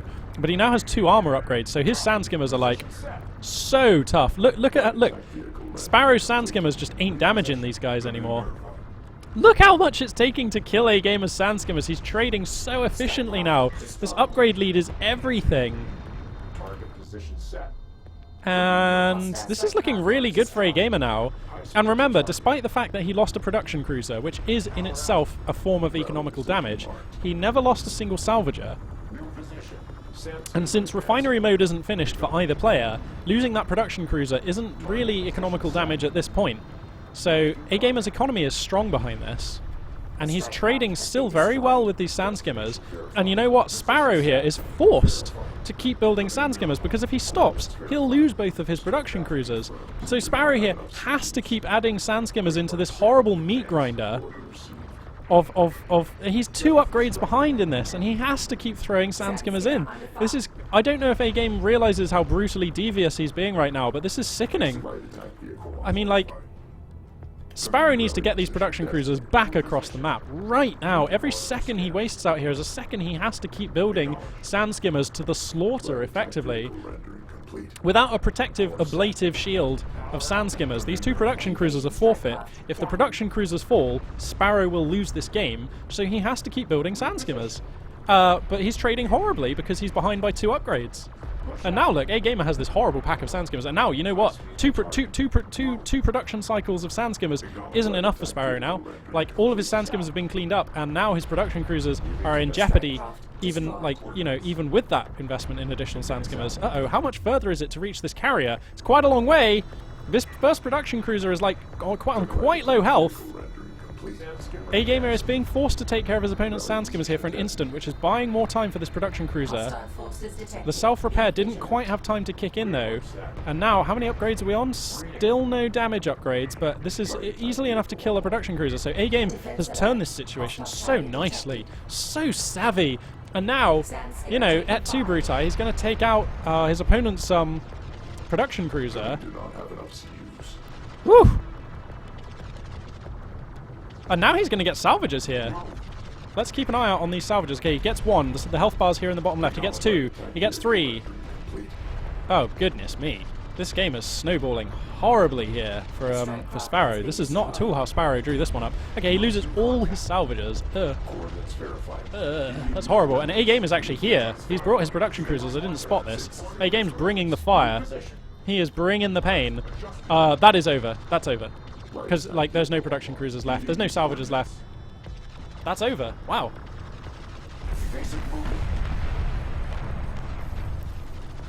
Wow. And there, Sparrow's going to GG. Enemy carrier has been neutralized. Wow. The heretics have been repelled. Well, that was just an amazing turnaround from AGame. I thought for sure he was, like, almost done for there. But no. No, he manages to come back really nicely. Actually, you know what? I'm just going to leave this screen up here. Let's take a quick look at the metrics for the 2 players here.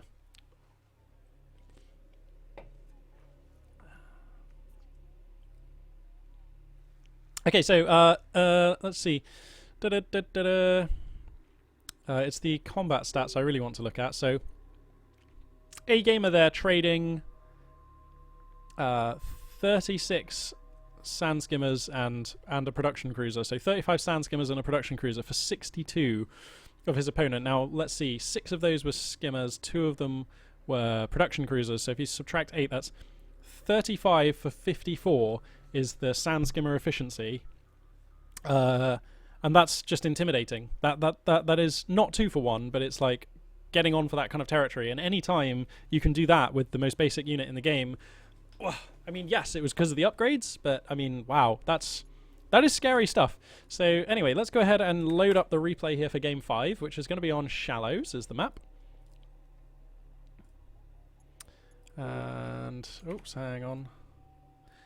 And as we do so, I'll just say a quick thank you to everybody in the chat for tuning in. I actually haven't been watching chat because there's been so much action going on. Let me just have a quick read through here.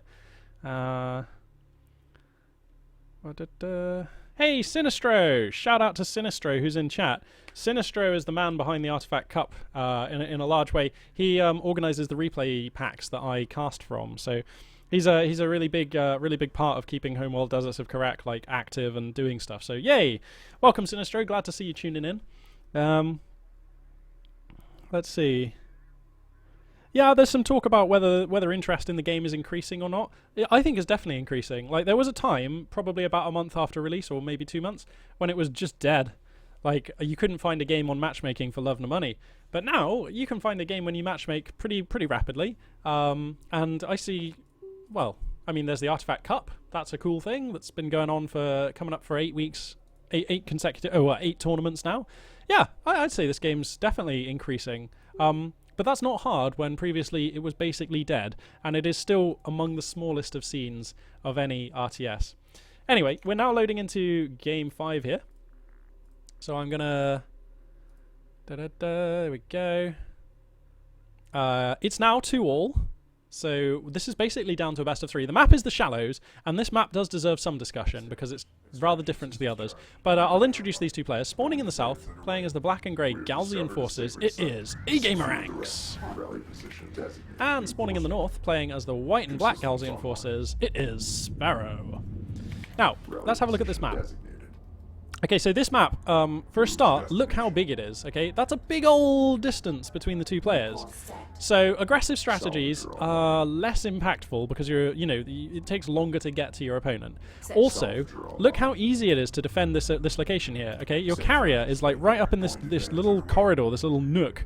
Okay, the only way it can be accessed, you can't flank around and harass. You basically cannot assault this position from any way apart from here, which is great because your carrier is already blocking the entrance with its guns. So, there's that as well. Also, look how easy it is to defend 3 mining locations, right? So if you want to defend here, here, and here, it is as simple as defending the distance between these 2 points.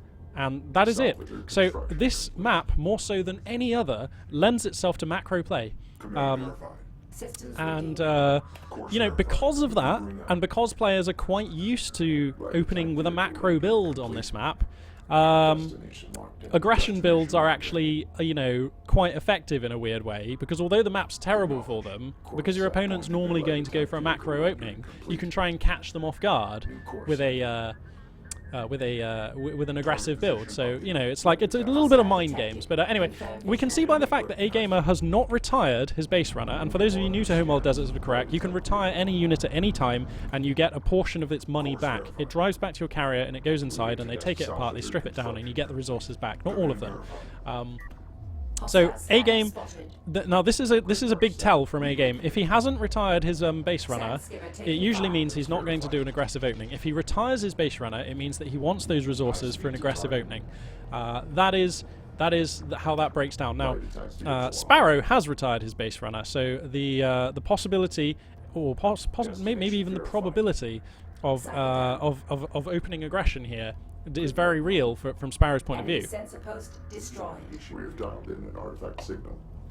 Now, the artifacts are here, and I'm actually very surprised to see A-Game take the middle one. What he normally does is camp out the one nearest to his opponent's base and take this one. This one's more valuable to take because it's the easiest one for Sparrow to secure. So by making that so that this one is the one that's waiting to respawn, you kind of deny your opponent the ability to easily or more easily grab an artifact. But a small point there. Very small point. A-Game also has a wall of skimmers up against his opponent here. And, okay, he's going to see this second production cruiser. He sees that, for sure. So he knows that there's going to be aggression coming. Either that or it's a really economical opening. But, I mean, this has to be aggression. Hang on. Wait, we're so late on now, though. This might actually be an earnest refinery mode. No, it's double assault ship. Right, okay. Oh, Magpie. Oh, Magpie, so naive. You thought that we could live as men. You thought that we could macro. You thought we could raise ourselves above the 2 production cruiser aggression. Well, you thought wrong. What can men do in the face of such reckless hatred? Alright, so here comes the attack from Sparrow. And make no mistake, this an attack will be, because you never do this unless you're going for damage. Like, this is a total waste of money unless you are going for damage. So that's what's going to happen. But I mean, look, I'd be amazed if A-Game didn't have railguns. He doesn't have railgun fab. Oh, he's going for armored unit defenses. Okay, A-Game's trying some different build here that I'm not familiar with from him, so we're gonna have to pay close attention to the research queue here, because he's researched assault ships, and now he's researching armor for his assault ships, which, to be honest, that will give him the edge in a fight involving assault ships, but he's going to be horribly outnumbered here. And remember, his sand skimmers won't really be able to add any weight to this fight because they just don't do anything against assault ships, not really. Now, that does open up the possibility of a backstab with these sand skimmers, but it's very hard to backstab on this map because of the defensible location of your opponent's carrier and their main resources. He might be able to grab one of these satellite scavengers, or salvagers, sorry, that's going for these outside points. But anyway, another reason why I don't like this attack too much from Sparrow, and I'm not saying it's bad, it may very well do great damage, but look at how open this area is. Like, railguns have a whale of a time here, and railguns are the counter to assault ships. So, but A-Gamer hasn't researched railguns, so this is a very dangerous poke that we see coming out here. Has A-Gamer got refinery mode? Ah, A-Gamer has got refinery mode, so that's where his money is. These extra assault ships that you see for Sparrow are in refinery mode for A-Gamer. So anyway, the carrier here has some power in weapons. He's also grabbed an artifact, so it has some power in speed and range. That's going to enable this carrier actually to put up quite the fight. Grabbing that artifact makes this carrier so much better against assault ships now that I see this, because it can keep up with them, it can outrange them, and its guns are pretty good. So I like this power distribution from A-Game. It makes a lot of sense. Look at his carrier. See, it's not too slow. That's actually pretty big. I wouldn't even hate him researching another power reserve, actually. Anyway, and he did go for a bit of a backstab. I think that's in Sandskimmer's. It's not a backstab at all. That's a scouting Sandskimmer. But he might get this salvager. I doubt it, but he might. He's going to lose his base runner here for sure. But that's just kind of buying time. And you just see it. It did pop out a scanner into a pretty cool location there. Command verified. Forward. Destination locked in. Acknowledged. So, okay, there goes the base runner. But now A-Game has bought himself enough ships. I mean, he's up to 7 assault ships so far. He's bought himself enough time, sorry, to get the assault ships. And I imagine, I mean, I would be virtually certain that... What? Sparrow is coming back out with these? Command verified. Sparrow, haven't you heard? This is a macro map. Salvage. I mean, look, A-Game is literally mining off of 3 locations right now. Like, it's happening. He is making the money. All the money. And, like, until Sparrow takes these production cruisers back, he cannot be making all the money. He's still making some, but these salvagers here are having to long-distance mine, so that's pretty annoying. Anyway, looks like we might have a confrontation here between the two forces, but there's a heavy railgun in the mix now, and that will actually swing things heavily in Sparrow's favour. A-Game still with no railgun research. What is he playing at? He clearly has a plan here, but I could not tell you what that plan is. What is he going for? Command heated. Because now there's heavy railguns coming, and this is now a problem. Because the heavy railguns can siege down the carrier Coordinates and force a fight, and they can also pick off all the assault ships and kite them. So, this is kind of a problem, actually, for A-Game. What is he doing with his... Okay, now he's getting railguns, but this seems very late. Moving to destination. Maybe if he gets enough... Okay, he's going to go for a pretty nice backstab, actually. 3 assault ships is a determined and concise backstab that will do good damage when it hits home. If it hits home. But it should, because there's no defense back there. Okay, but now these heavy railguns, I mean, 4 of them! Holy spoons! Ugh! Man, look, that's doing big damage to this carrier. And remember, you lose the carrier, you lose the game. Look at this, down to 70% health already. Now falling below 60. Now approaching 50. No, this is brutal. Potentially game-ending damage here. A-Gamer may well be obliged to commit his assault ships into the defense, but they will just get picked down. Heavy railguns are made for putting holes in assault ships. Blah! Look at the damage. Look at the damage. Oh, God. Oh, God. This is all going terribly for A-Gamer. He realizes that his carrier's in jeopardy. He pumps all the power he has available into speed, not even into repair systems, not even sparing 1 power for repair systems, because then he'd be going much slower. And he's just going to run. He's just going to run for it. Oh, God. This is such a weird game. But Sparrow handling it kind of masterfully here. Wow. Strikecraft destroyed. And I mean, the assault ships are just going to just destroy. They will desecrate these Sandskimmers. So A-Gamer doesn't want to commit them there. And look, the carrier, like, this is light blue terrain, so the carrier cannot fit. It cannot squeeze up here. It cannot squeeze down here. The carrier can only run north from here. That is its only choice. So I think if A-Game wants to do that, he needs to do it now. Okay, he's put power into self-repairs. But I mean, he's hemorrhaging units. He stands to lose this production cruiser because it's cut off, and indeed all of these salvages and railguns. Ugh, this is grievous damage. You know what I didn't look at? I did not look at how effective the assault ship backstab was for A-Gamer, but I think he may have called them back because I don't see any dead units over there. Anyway, sorry for missing that. Homeworld Desert of Karak is a very fast RTS, and you can miss things in the blink of an eye. The designers themselves said that they wanted every single unit in the game to feel OP when employed correctly. And I think they really achieved that, you know? Like, units in this game can die so fast when the appropriate counters are applied. And A-Gamer here is going to GG out of that game. There was no way back. He'd lost his production cruiser. He had no army to speak of. His carrier was on death's door.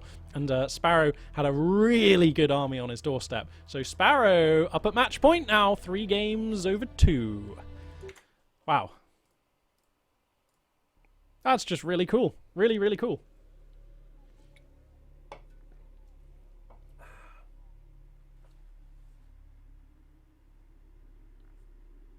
Just keeping an eye on the Twitch chat here. Good to see you guys enjoying it out there. Magpie, read chat, please. Hey, A-Game, I'm reading chat, please.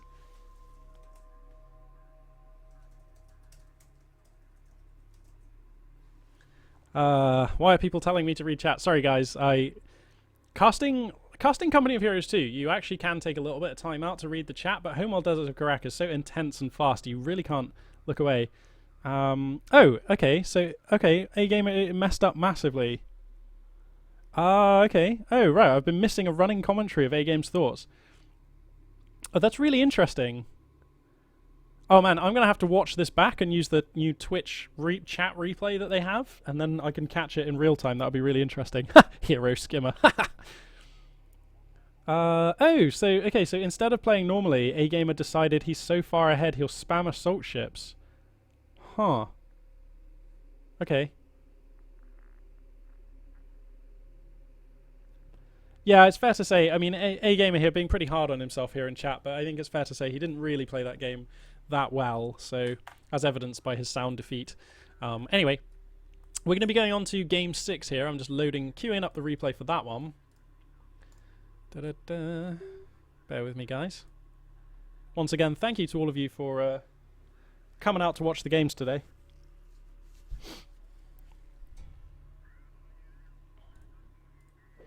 Exonic, welcome to you, good sir.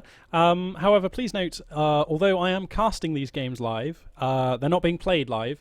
Homeworld Deserts of Karak doesn't have an observer function, so there's no way for me to cast games live, as it were. This best of 7 has already been played out, and I'm loading the replays as we go. But it's the next best thing from live. It's the best we can manage.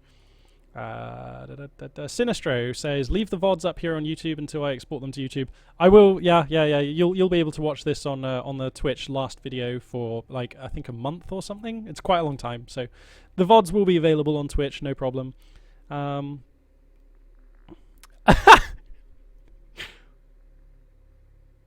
Alright. Okay, yeah, this replay is all good and queued up, so I will load us in now to Game 6. What could be the final game in the best of 7, but remember, even if Sparrow wins this and wins the best of 7, the players have agreed to play out all 7 games, so we still do have 2 more super spicy games of Deserts of Karak coming at you. Okay, here we go, loading on in. Game 6. Torrin Crater. Now, Torrin Crater is one of these maps that's been in the game since release, so both of these players will be very familiar with it. And Torrin Crater is, again, a larger map, a little bit like the last map, the Shallows. So yeah, bigger map, more macro-oriented. Does that mean that these 2 players will be macroing off the bat? I doubt it. But anyway, spawning in the south, playing as the black and grey Galzian forces, it is AGameAnx. And he is on the ropes in this series. It is 3 games to 2 against him, so he needs to win this one if he's to win the series. Oh, and you know what I haven't mentioned, by the way, is that I told these players, I actually myself put up a little bit of prize money for this series. There's 50 euros in this. The winner will get 35 euros, and the runner-up gets 15. So, you know, he's not playing for nothing here. He's playing for, like, the equivalent of a good night of drinking, you know? Like, you know, you gotta, I mean, that's something to play for. It's not a lot, no, but it's something. Anyway, spawning in the north, playing as the black and white Galzian forces, it is Sparrow, who, right now, if he wins this game, he will secure himself his 35 euros. So, we'll have to see. We will have to see. Production crews are moving out. So, AGameAnx right now is retired his base... No, sorry, he did not retire his base runner. So this tells us, usually, this means that A-Gamer is not going to be going for some aggression. And if we look at Sparrow here, Sparrow has retired his base runner, so he probably is going for some kind of aggression. We'll see, though. We'll see. A-Game here coming across... I mean, even if you're going for a heavy macro opening, which this could or could not be, I don't know, you always move out with the production cruiser, because that gets your sand skimmers closer to the opponent faster, which gives you a better idea of what they're doing sooner. That's all good. So that's why A-Gamer, we see him moving across with this. This is not really an attack. This is just a scouting poke from A-Game. Now, we're going to have to just pay close attention to the sand skimmer micro here, and I'm just going to quickly give A-Game's carrier a hotkey so that I can check its research at any time. So yeah, neither player losing a sand skimmer. I didn't see any. Whoops, is there any wrecks? No wrecks. So yeah, no sand skimmers being hemorrhaged at this stage in the game. Now here comes Sparrow with his production cruiser. Now, if we see, okay, there has been no production cruiser on the construction tab here, on the production tab, for either player. So this tells me I'm pretty sure they're both opening macro. Let's just check here. Yeah, refinery mode from AGamer confirms that he is going for a macro build here. This is kind of the equivalent of like a you know, Rax expand or a sort of like gateway gas expand or something like that from StarCraft 2 if you're familiar. He's got the bare measure of safety here to prevent himself from dying to his opponent's scouting units, and he's trying to effectively take another base, if you like, as quickly as possible. And Sparrow has gone for assault ships, which is a little confusing.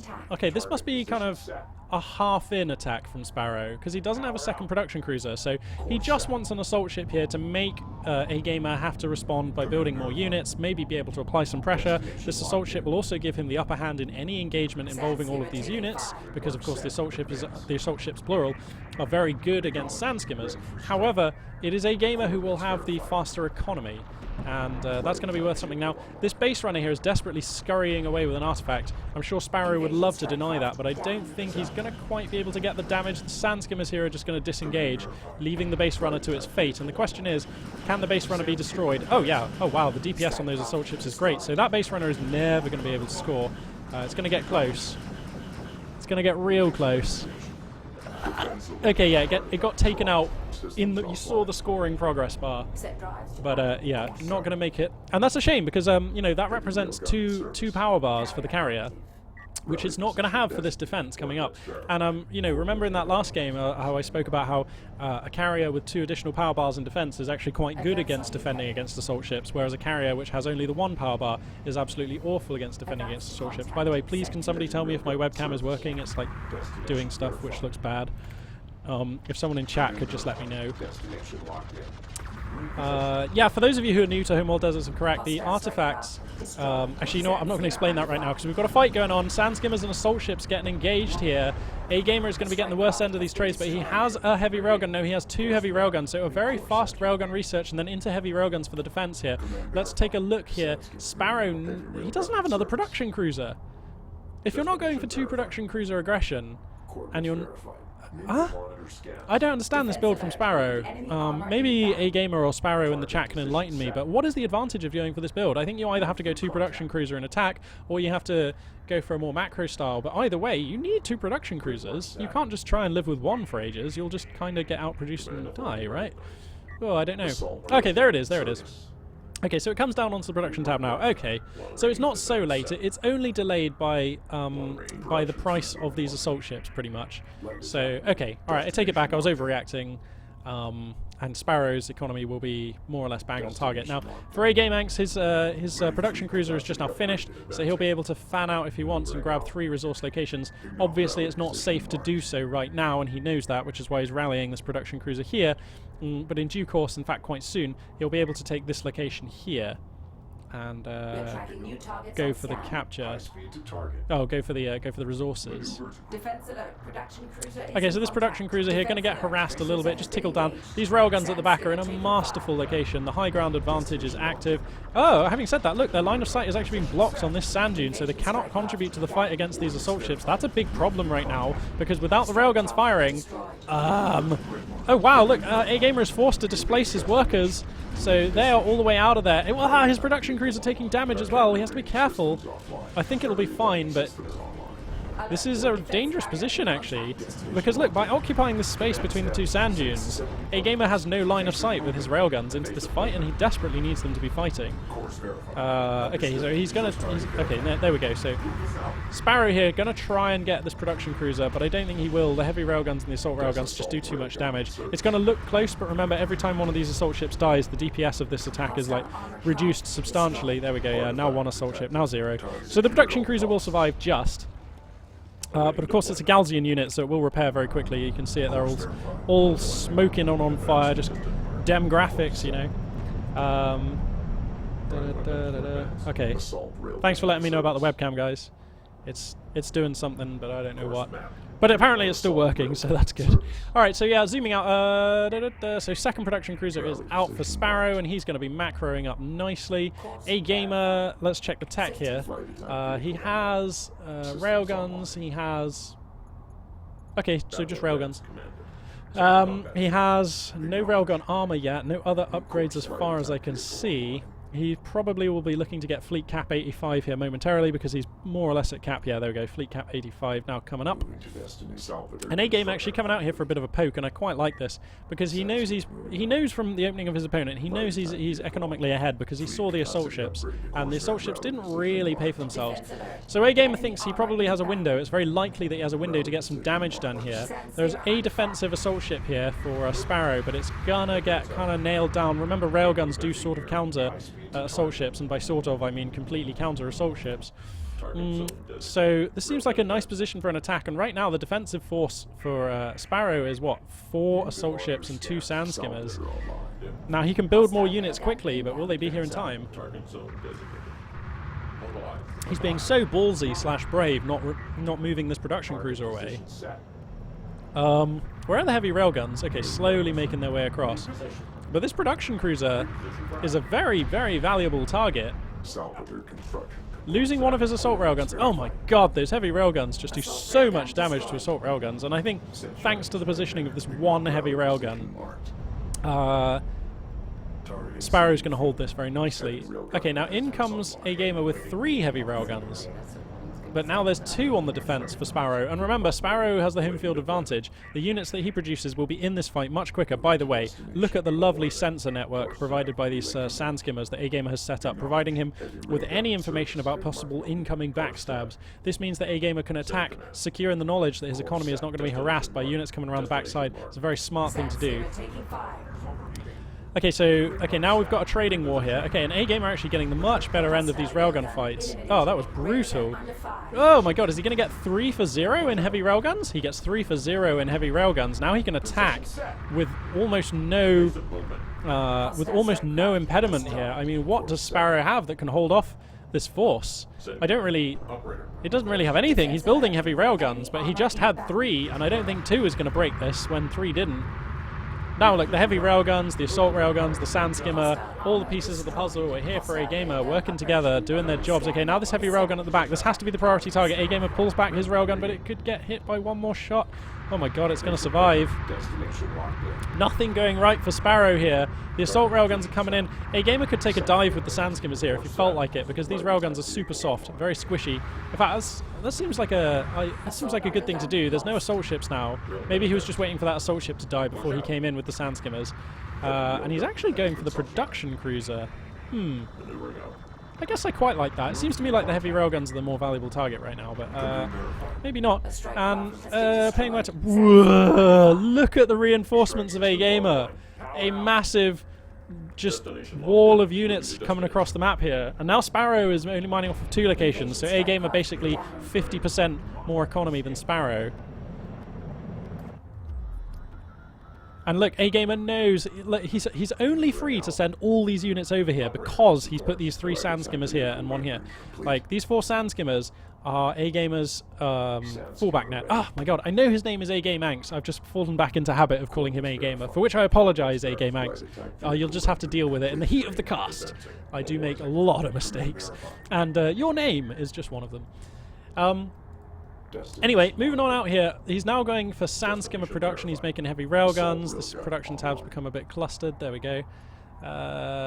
He's making assault railguns and a 3rd production cruiser, which indicates that he will be shortly weaponizing his carrier and bringing it on out into the fight. Now he's just camping this location to prevent Sparrow from mining here, building up his forces. Now he feels happy to try and make a move out. Now Sparrow has had time to get up 6 heavy railguns. That's a lot. That's pretty intimidating. And 3 assault ships. But hang on now. So these assault railguns are firing in. AGame knows that he needs his railguns to hit his opponent's railguns. That's the crucial thing here. The assault railguns and the sand skimmers providing a buffer to stop these direct fire units from getting through. Let's reset the camera here. And now you can see the railgun exchange. It's 4 versus 4 now. The A games have more health. Remember, it takes 3 hits to destroy a heavy railgun with a heavy railgun. So, oh my goodness! Oh my goodness! A one-sided massacre occurs yet again. Smashing them down like Skittles. The heavy railguns of Sparrow go down. Now the production cruisers are forfeit, and that will be it. That is it. There's no coming back from that, I think. So, wow, that will be 3 games apiece, and we're going to have an ace match. I actually can't believe this. Do I have my ace match hat? Oh, I might have come unprepared. I don't know if I have the ace match hat. That's it. Sparrow's going to GG. Wow. Wow, wow, wow. The heretics have been repelled. What a fantastic series. I can't believe this is going to the ace match. These 2 players seemingly so well matched. Just bear with me here 1 second. I'll be literally right back.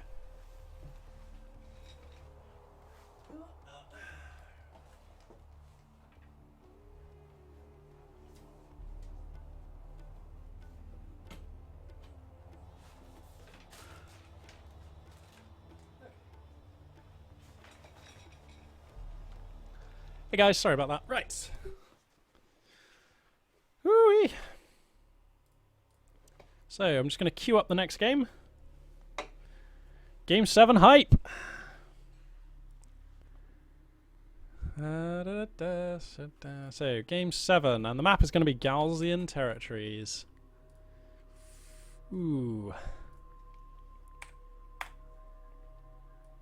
So Galzian territories is a much more open map. It's basically just a big area of desert with a few really important sand dune ridgelines to try and control. So this game is actually this map is actually quite a good one for early aggression usually, and I would expect us to see some. That's the forecast. Thanks everybody for tuning in on chat. Shout out, of course, to AGameAnx and Sparrow, who are both in chat being awesome. Shout out also to Sinistro, who's just a dude, and Tren. They're both big players on the Artifact Cup scene. And even Jono, who was there earlier. Nice to see you around, man. Nice to see you watching some Deserts of Karak. Just getting this replay in.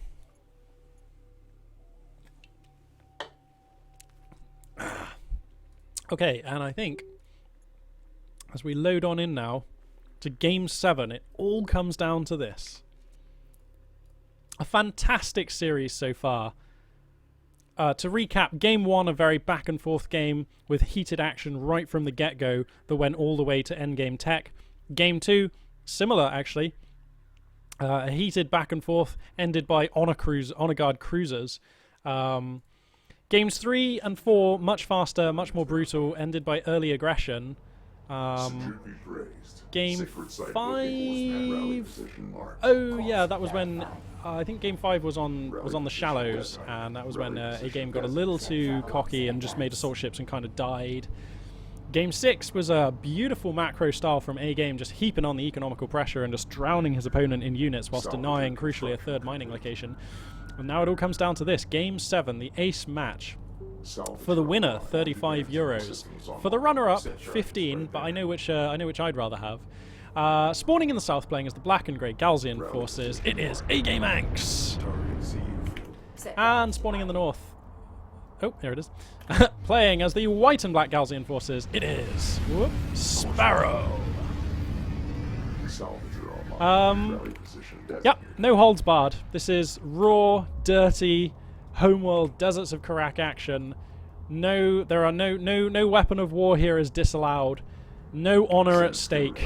These 2 players just playing to win. That is all that matters. They are just playing to win for a relatively minor, but probably still the most money that's ever been wagered on a match of Homeworld Deserts of Karak. But you know, they're playing for something, and we get to watch 2 players who, for my opinion, are definitely the 2 best players in the game, and I think, again, in my opinion, have proven that over the course of this series. We get to watch them do their ferocious, like, battling RTS dance for our entertainment here. This fine Sunday afternoon, nothing I'd rather be doing, nothing I'd rather be watching. One caveat, actually, I can think of a couple of things I'd rather be watching, but we'll leave those for another time, / not another time. Sounds advancing. Great work. Anyway. Ready to type. Oh god, sometimes it's like I walk in on myself casting and I'm like, Magpie, what are you doing? Anyway, AGameAnx here coming out with his customary production cruiser, going to be scouting with that. Looks like he has not retired his base runner, so A-Game not planning on 2 production cruiser aggression. Sparrow, on the other hand, not such a gentleman. He has 2 production cruisers already, which can mean only one thing. He's going to be attacking. This is going to be pretty hard, I think. I mean, the rush distance on this map is not so far, but if I zoom in, look at the terrain. You know, it's very open. There is almost no impassable terrain in the relevant area of this map. You know, in the area where most battles take place. So the things that matter in this battle are the high grounds provided by these the tops of these sand dunes. Those are very, very important because you get a damage bonus for holding them. It also means that if you're on the top of the sand dune, of course, you can also have a much larger arc of sight because your line of sight isn't being blocked by the top of a sand dune. So yeah, it is controlling the tops of these sand dunes, which is going to be the absolute key to deciding this game. Now, here comes Sparrow with his 2 production cruisers. I mean, he's going to have way more units. He's going to have to spend a bit of time eating down this base runner if he wants to deny the capture on this artifact. And, pardon me, it makes a lot of sense, I think, if you're Sparrow to deny this. It's not the fact that it represents an artifact on the scoreline, it's the fact that by allowing this to complete, by allowing this to capture, A-Gamer will have 2 more bars of power available to defend himself with at his carrier. So he's actually going to get that, which is very... Oh, this is one of those maps where... Okay, there we go, yeah. This is one of those maps where the perspective of the camera, look how much that line seems to move. Like, from here, it looks like it's on this side of the sand dune. From here, it is very clearly not on that side of the sand dune. But anyway, A-Gamer does get the artifact secured. Very nicely done by him. That's awesome. So he's going to have 3 power available on his carrier, and you can see he's already allocated those power systems, so he's not going to have to wait. It does actually take time to transfer power between systems, or power up or down systems, so having it done in advance will always be slightly more efficient. Small thing, but, we're pretty much at the top end of Homeworld Deserts of Karak here, and it's the small things that are going to be the deciders in this game. Let's check the tech here for A-Game. He does have refinery tech, so he is vulnerable right now. He has 700 CUs in something which is not going to help him fight. He has 700 CUs in allowing this production cruiser to grab resources. Now, having said that, that's already beginning to pay for itself because it's mining right here. Here comes the carrier. Speed and weapons power is on, which is so crucial because now it's going to provide a much bigger role in this fight, and it's going to be a real answer for these assault ships. And that is massive. In fact, if I was A-Game right now, I would consider powering down range and speed and putting 2 into weapons because everything's right on top of him, and I can't see him wanting to move this carrier very far. His sand skimmers are nicely spread, so the AoE attacks of the assault ships are not doing that much damage, but Sparrow here has a lot of units, and he's producing even more. A-Game is like chasing. He needs to prioritize this one weakened assault ship with the attacks on his carrier. Now his salvage is beginning to take damage. I've selected them. You can see them in the bottom left, the health bars. 1 goes down, so he's now down to 7. He's going to lose a second, down to 6. So Sparrow finding the damage that he needs to. 2 probably isn't enough to justify this, though. He can't leave now. It won't be enough damage. He needs to find more. Gets another. That's 3. Down to 5 for A-Gamer. 5 workers remaining. And A-Gamer is just building... Okay, he has railgun tech. It's just finished. So now the assault railguns, which are going to be the counter to these assault ships, are coming out. This carrier, by the way, doing a fantastic job of chasing around his opponent. And again, this is all because he was able to get that artifact. If A-Game had not been able to secure the artifact, this carrier would be an incredibly slow, basically a duck in this fight. It would just be not useless, but it wouldn't be nearly so good as this. And he's actually kind of turning this fight. These assault ships are all quite low. And sand skimmers, they're not very good against assault ships, but they don't do no damage. So an assault ship on low health can be finished off by these sand skimmers. And now Sparrow has to start thinking very seriously about pulling his production cruisers back because they might get stranded on this side of the map, and that would be very dangerous. Let's quickly zoom out. Nothing else going on the map to speak of. Sparrow is mining off of a second location at long distance with a couple of his own salvagers. So his economy is reasonable. Now the assault railguns are actually going to start emerging here for AGameAnx. The first one just now going to be popping on out of this production cruiser. Sorry, out of this production cruiser, I think. Where is that railgun? Have I just totally missed that? Salvager is in contact. I thought for sure one just got completed. Anyway, Sparrow is actually still here, and there are no sand skimmers left for AGameAnx. In fact, there are only 3 salvagers left for AGameAnx, and he's nearly broke. So actually, Sparrow here, by just repeatedly targeting down the salvagers, may be able to break this one. He may be able to break a game here, because undoubtedly the income is far superior for Sparrow right now. He's mining undisturbed. And I think a gamer here might get defeated by an early 2 production cruiser assault ship rush. Now, I don't want to say it's over yet, and a gamer doesn't want to say it's over yet. You can see he's running with these very wounded units, trying to buy time for them to repair. Every little thing, every single unit is going to be very important in this game. But I mean, the assault ships are still coming out 2 at a time for Sparrow. And I don't think a game can compete with that kind of aggression. I mean, he's hunting down the production cruisers. This is all getting very fraught here. These 2 assault railguns might have to commit into a fight here. They come to the top of the sand dune, but they're not firing. I don't know what's up with the line of sight here, but it's not coming through for a gamer. And he's going to lose a production cruiser. That is big. First production cruiser smashes down into the dust, but it is not game-ending damage yet, because he didn't even have the money or the salvagers to actually make real use of a second production cruiser anyway, so as ghastly as it sounds for a gamer's chances, he's really not that badly off in terms of surviving this actual attack, losing that production cruiser. Now he has 3 assault railguns, making very good use of this sand dune here, using the high ground. Oh, he doesn't want to get too close though. And he's picking down the assault ships. Oh, he's going to lose it. He can ill afford to lose an assault railgun here. He needs to get that one back. And he does. And there's nothing else coming. He has eyes on his opponent. In fact, I would attack with that sand skimmer just to be annoying and cause Sparrow's attention to go elsewhere. But A-Game does have some intel about his opponent's economical situation.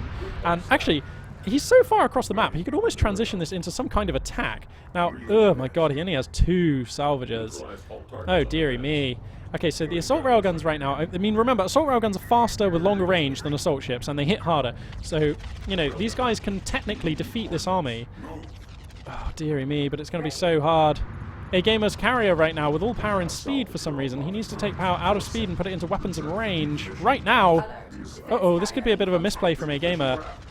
Because remember, it's his salvagers, which are his lifeblood, being destroyed now. He has 300 CUs, so he can build, like, more salvagers.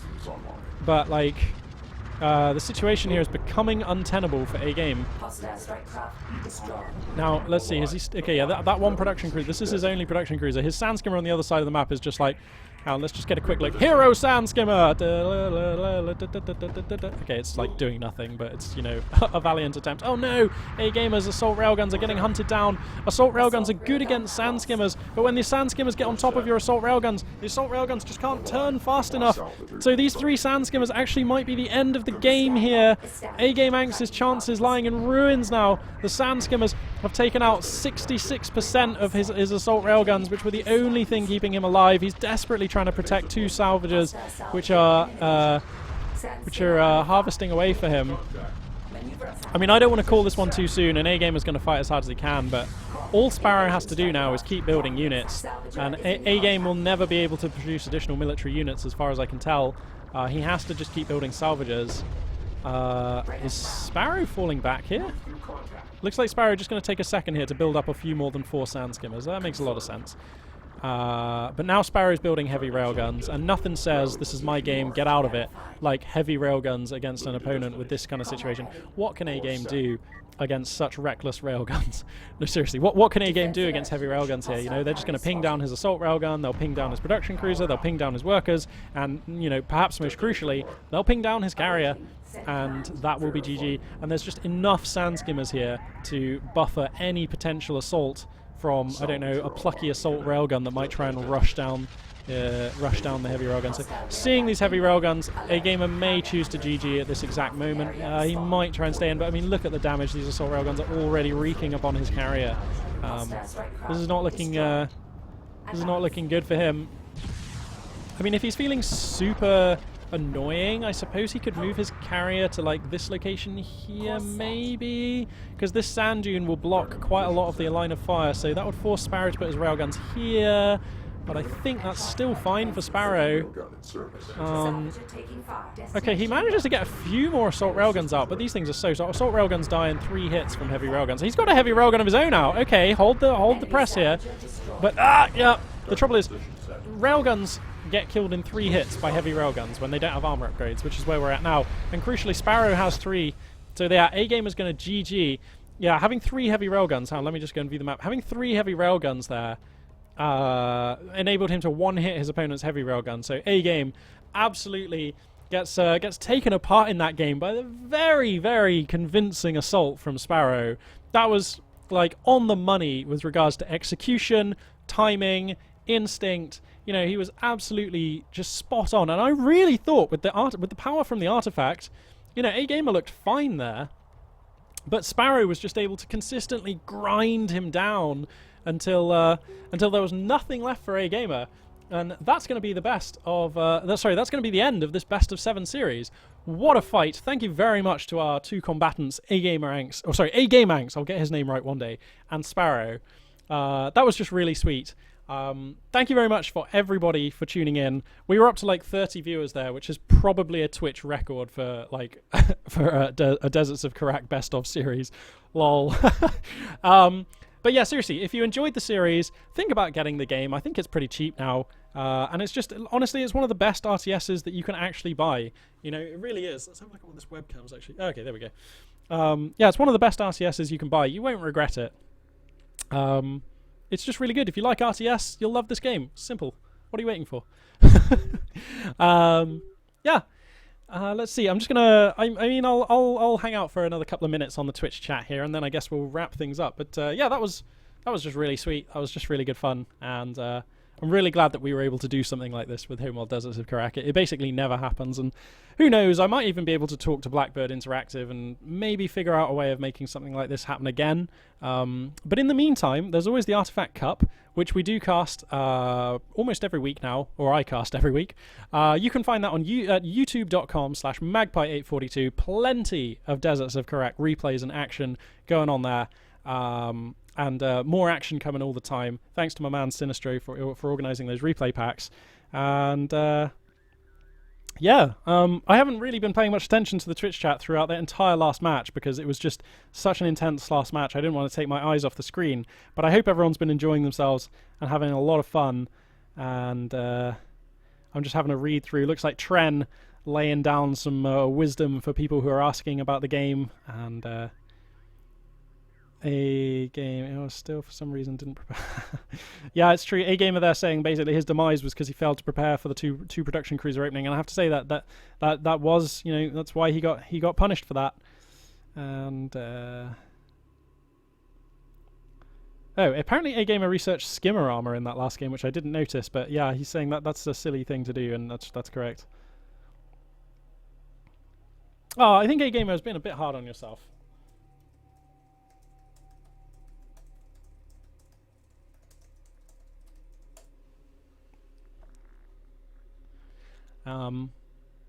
Yeah.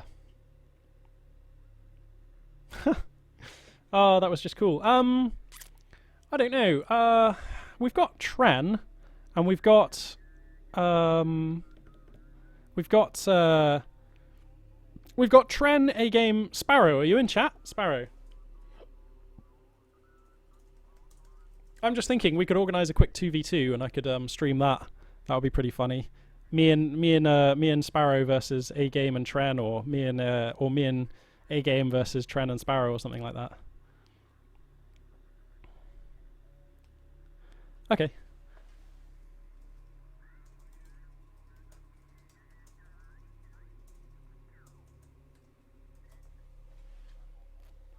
Let's see if anyone's up for a 2v2.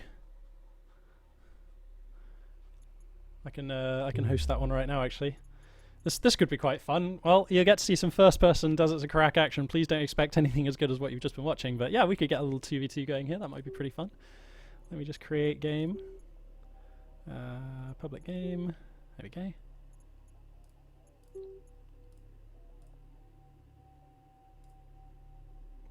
Okay.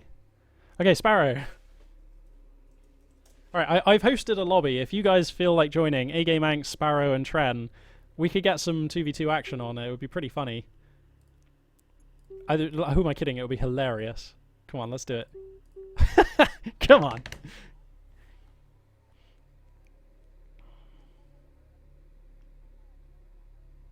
Alright, well the game is up. I'm going to invite A-Game and Tren because they're on my friends list. AGameAnx. Invite. Tren. There we go. Invite. A-Game, if you could invite Sparrow.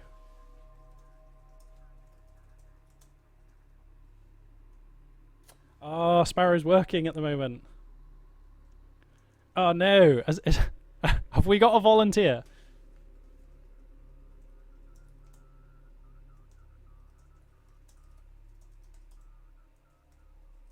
Sinistro, you want to play? Anybody? I just think it would be quite funny.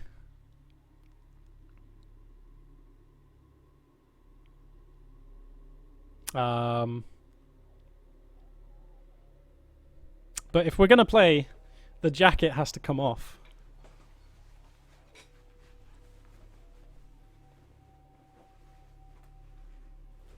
Ah, that's right. There's only one way to play an RTS, and that's to win. Oh no, Sinistro's busy as well. Oh, that's sad. Okay, well, I guess we'll organise it for another time. Sorry guys, we don't have enough players for the TV2.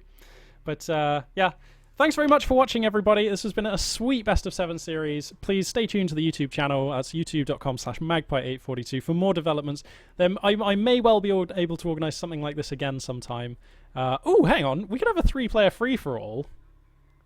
Ooh.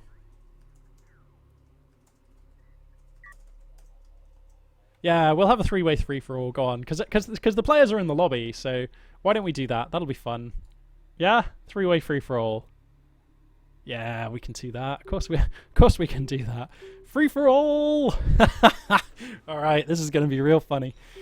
Alright, I have a slight disadvantage, which is that these guys can stream snipe me. I'm just saying, that's why I'm going to lose.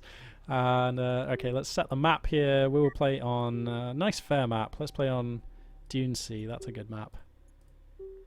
Dune Sea? No, Canyon Outpost is more cerebral. Okay. Alright, here we go. Alright, everyone's in the lobby. Everyone's just readying up. We're going to have a 3-player free-for-all. No, the maps are not made for 3-player games. But that's okay. Alright. Here we go. We're loading into a 3-way free-for-all.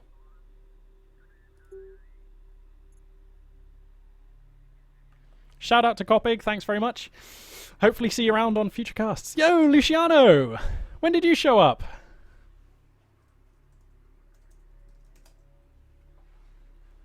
Alright, now I've got to try and remember how to play this game and not cast it.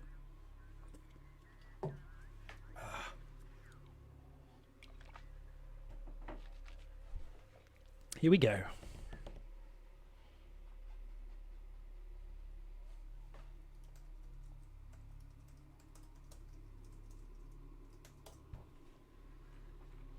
Okay, Tren, if you've still got the stream active, let's quickly 2v1 A-Gamer. We're going to get him, we're going to get him. Sorry, A-Game.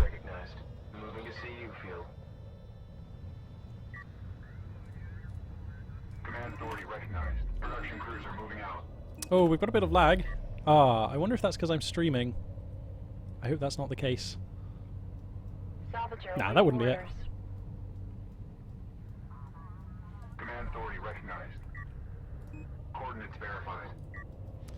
Okay, so just building up a couple of things. Coordinates verified. Sam skimmer fabrication online.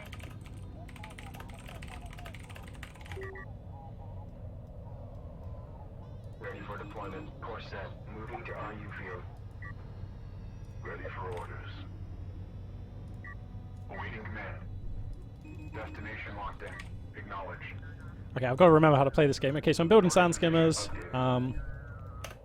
I'm playing as Knef, by the way, who's a faction that we didn't see in that best of series just now. Going to be going for a reasonably defensive build. Salvager online. One appointed. Capacity increase. Moving to position and charge array. Command verified. Ready for dispatch. Production crews are moving out. I'm going to go for a defensive build, totally defensive. That's got to be the plan here.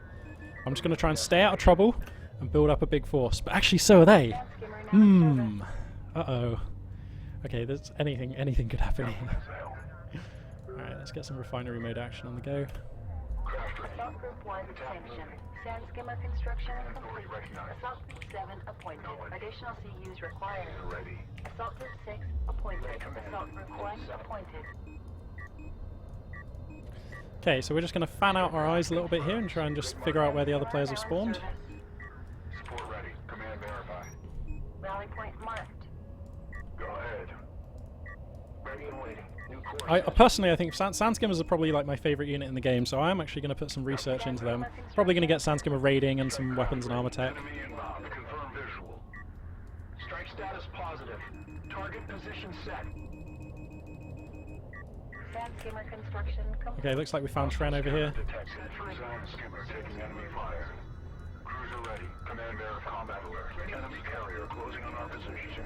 Move through contact. Strike systems online. Assault Group 1 sanctioned. Uh-oh. Production Uh-oh, that's A-Game. We found A-Gamer and he's coming for me. Group 1 appointed. Holy shit, son. This ain't gonna go well. Awaiting combat assignment. Sand skimmer now in service. Assault Group 1 appointed. Cruiser confirms. Maneuver. Sand skimmer armor upgrade Which completed. copies? Rally Okay. point acknowledged. Sand skimmer now in service. Okay, so A-Game's coming in and he's coming in for blood, so let's power up the weapons. We're gonna need maybe some... Oh, I don't know, we gotta wait, because I need another production cruiser before I can try and make something happen. Oh, A-Game, look at you. Grid mark set. Destination verified. Observed. Executing attack. So I'm gonna try and pull back weakened Sandskimmers, that's gotta be the plan here. Oh crap, it's double production cruiser aggression. Shit! Cruiser online. Oh man, this is not gonna go very well for me, I think. We've gotta research assault ships. Oh crap, why can't I research assault ships? Skimmer lost. Oh god. To advance. Oh god. Destination locked in. Uh-oh. Salvage, you're taking enemy fire. Copy. Push out. Carrier copy. Strike status positive. Sand skimmer Hmm. construction complete. Salvage craft bringing. Place all charges. Harvester repositioning. Awaiting combat assignment. Moving to destination. Assault Okay, this is going to be pretty difficult because he's got 2 production cruisers Coordinates verified. and I am miles behind with my... Because I went for refinery tech, you see, and it looks like he's being pretty aggressive. And Tren, meanwhile, is just getting away with everything behind this. He's getting away with everything. He could be doing anything he wants. Salvager God damn it. awaiting orders. Established. Extraction systems charged. Ready for Well, my strike. one advantage is that I am actually mining off of an additional location. If Tren comes and attacks me now, I am so screwed. Because, like, I have nothing to defend over there with at all. Oh god, come back in. Enemy Actually, you know what? It's tempting to put power into missile systems at this point. Evasive movement. Captain Theater. Crush these believers. Awaiting combat assignment. Salvage craft. Okay, so we're building up our salvager numbers, which is not so bad. Confirmed. It's not so bad at all. 7, let's make some more sand skimmers. And we need fleet cap research here in just a second. High speed to target. Adjust course. Maintain fire. Carrier power capacity. I want the kill on that assault ship. God damn it, didn't get it. Skimmer construction Okay, complete. let's move back with the carrier. The reason I have to keep the carrier back a little bit is because that is my, like, also my resource drop-off point, which is annoying but true Assault Group 1 for now, until I can get another production cruiser. Oh shit, why am I not building assault ships? I totally researched them, didn't I? Yeah, I did. increase. Okay. Never played this game on stream before. Yeah. Let's get Tren! I'm just trying to make something happen. Craft confirms. Grid mark noted. Grid mark set. Shit, that's 3 assault ships. That's no good.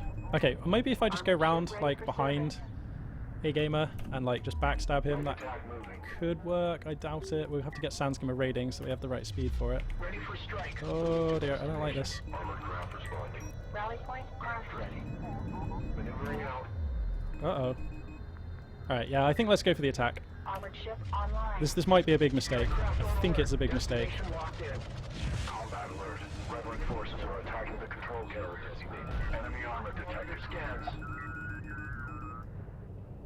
Target position set. We have a contact on sensors. Tracking in. Vector set. Moving to destination. Okay, I think A-Gamer realizes his weakness and he's like repositioning those assault ships to try and cover it. Oh crap! Now Tren comes out the blue. Oh god! Oh god, why are you all going for me? Systems go. Ready for Alright, we're going to build ourselves another one of those. We're also going to get some railguns out here because we kind of need them. And I kind of almost feel like a base runner is going to be a good idea because that way I can build blast drones. But I can't actually build that just now. Okay, so, alright, we seem to have somehow stabilized here, like not too badly. Oops. Not too badly at all. Let's see if we can look at taking a fight against A-Game here. Doubt it.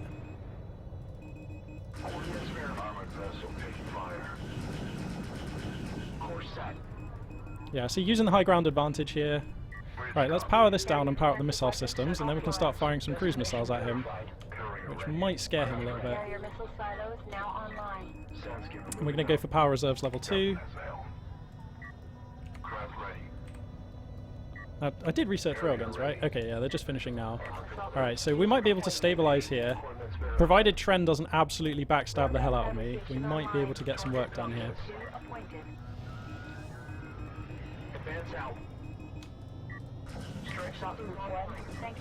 Sand skimmer under attack. Enemy armor detected. Ready to adjust. Forward. Advance. Okay, well, I lost a sand skimmer for that, but I think that's a pretty clear message there. Alright, so we're just going to go turbo greed. Let's get this production cruiser out here. Let's get a couple of railguns, not many, just 2 for now, because I need to kind of save my cash. Let's get some more sand skimmers, because they're really cheap. And then we can research next fleet cap. Okay, so now things are beginning to come together. I've got like enough power on my carrier that I can... A-Game. Oh, no. Strike ready. Destination locked in. Sand skimmer lost. Okay, so Tren's come in with a couple of railguns here, but he only has like 1 AAV seemingly to cover them, which isn't very good. So we can actually get a lot of work done here. Oh, he's got the cluster mortars. Shit. That's bad. Oh, and I don't have any attack upgrades for my sand skimmers. Kind of sucks. Okay, let's set the rally point here. Let's get this heavy railgun up here onto a more defensive position. Alright, so I lost a lot of my sand skimmers there. So we've got to rebuild those. And then I'm kind of going for honor guard cruisers and also power reserves for a sort of really late game force. It's probably suicide. Probably suicide. I really need to get this resource location going as well. Let's put that there. One of these salvagers is not actually mining. Oh yeah, it is. Hostile armor destroyed. Ready for dispatch. Command authority recognized. Systems online. Ready. Okay, so I'm going to fan out like my sand skimmers just a little bit. Sand skimmer construction complete. Relay command. I feel like I've been like the focus of a lot of aggression, so I'm kind of hoping that the other guys... Ready for strike. Assault Group 1 sanctioned. I'm kind of hoping that the other guys like Taking enemy fire. attack each other a little bit. That would be nice. Carrier received. Okay, let's make some honor guard cruisers. Salvager awaiting orders. Monitor scans. Okay, so now we've got like some sensor coverage, which is not terrible. Group 1 appointed. Carrier power capacity. What do we need most? We kind of need anti-air, but I'm kind of hoping that the honor guard cruisers will be able to do that. Got to save up a bit more for them though. And then, okay, so we're now mining off of 3 locations. We'll get 1 more salvager quickly here to get this one going. And then I guess we might move out. We have hostiles on sensor. Oh, we don't want to take that fight. That's not a good fight. Ready and waiting. Light attack moving.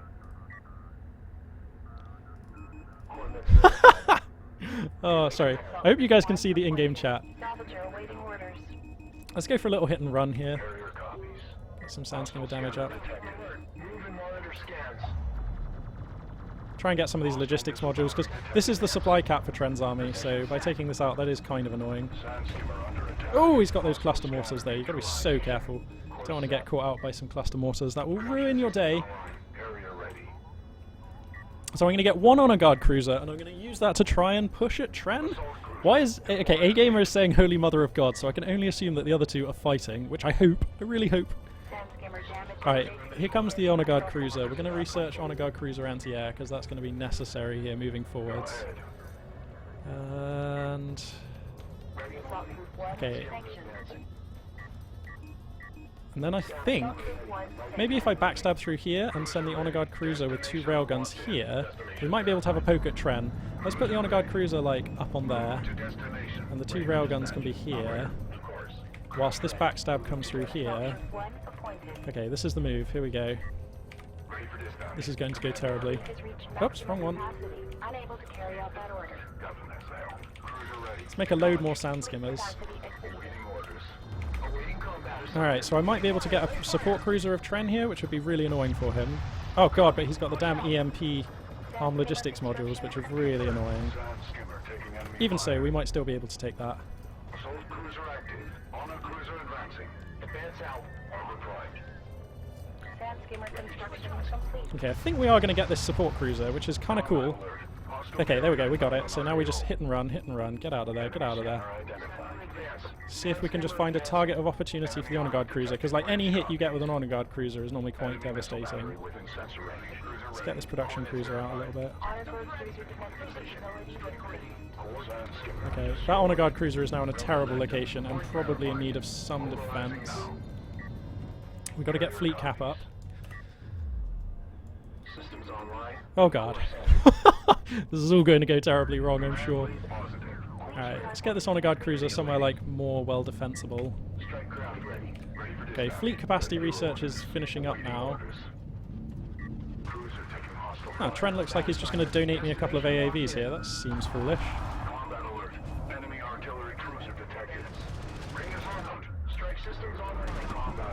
Oh dear, this is bad. That's kind of too many things. Oh god, he got my Honor Guard cruiser. Oh god!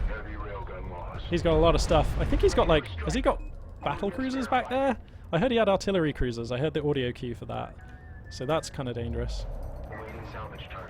This game's much easier if you actually mine off the locations you're holding. Lol. Let's go for another little backstab here, I think. Assault group 7 appointed. Okay. We're going to come in here from this angle now and try and get some damage done. Oh god, here come the barrages though. Oh god, the indirect fire is so real. Yeah, no, let's not fight here, because the thing is the EMPs are going to pin me in place, and then the barrages kind of really hurt. So let's not try and take that fight. Let's make some more sand skimmers.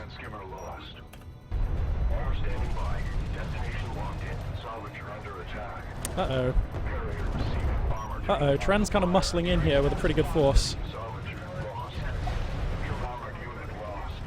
So I'm going to shift queue up all of his railguns, and hope to not die.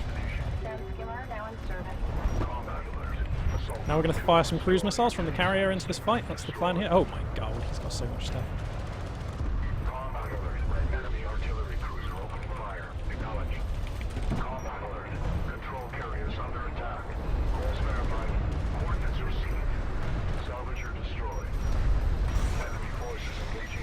Oh god, Tren has like unstoppable force.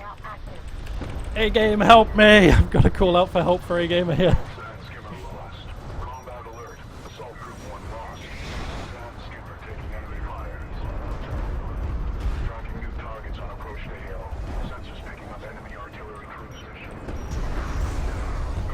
Just firing cruise missiles at him right now, making every step he tries to take a little bit more painful.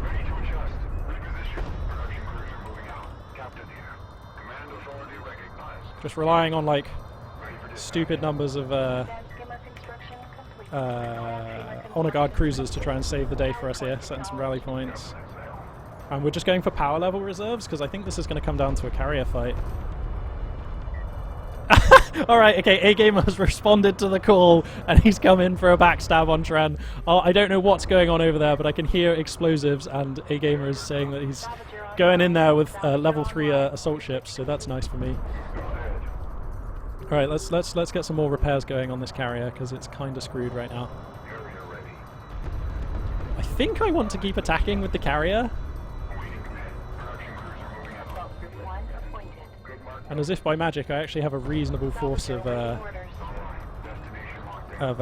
sand skimmers already. Okay, let's start mining off of this location again. Get the production cruiser back out into position. Honor Guard cruiser, let's get you into a slightly better position. Set some rally points here. And then...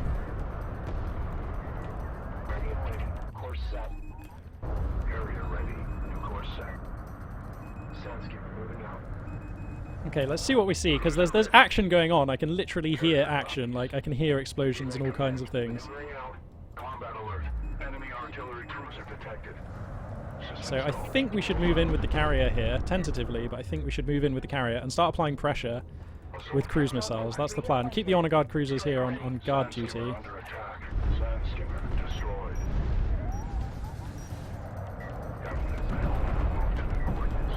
Carrier power capacity. Make a few more sand skimmers, because they're really good. Rally point acknowledged. Keep making honor guard cruisers, because I think in a brawl like this, it's all about longevity. If you can outlast your foe, you'll do really well. Sand skimmer So now that's the in plan service. here. Sand skimmer now in service. That and just being abusive with my carrier. Sand skimmer now in service. Mobile logistics support online. We just got to hope that A-Game doesn't backstab me now. That would be terrible. But, you know, you take these risks. Assault Group 1. Oh god. Oh god, here comes the attack. Advanced combat alert. Control carriers under assault. Sector advanced. Sand skimmer lost. Assault combat alert. Artillery cruiser engaging friendly units. Adjust. Oh goodness me. That does a ton of damage, doesn't it? Mobile logistics support offline.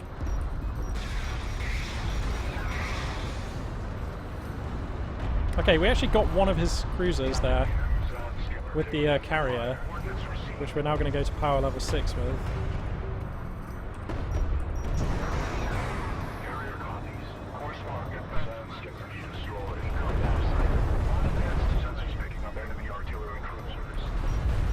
Just going to keep hitting him with the cruise missiles. That's the plan here. Shit, my carrier's getting so damaged. Enemy scanner identified. Cruiser confirmed. Command hostile support cruiser detected. Destination locked in. Taking new position. Saban railgun destroyed. He does like clustering up these carriers. This is not good for him, because like my cruise missiles are just doing like grievous damage here. Sand skimmer lost. Combat alert. Assault group 1 lost. Cruiser confirmed. Assault Group 3 sanctioned. Maintain fire. Sand skimmer construction complete. Yes, we're doing good damage. We're doing good damage. I don't know how, but it's working. Cruisers taking hostile fire.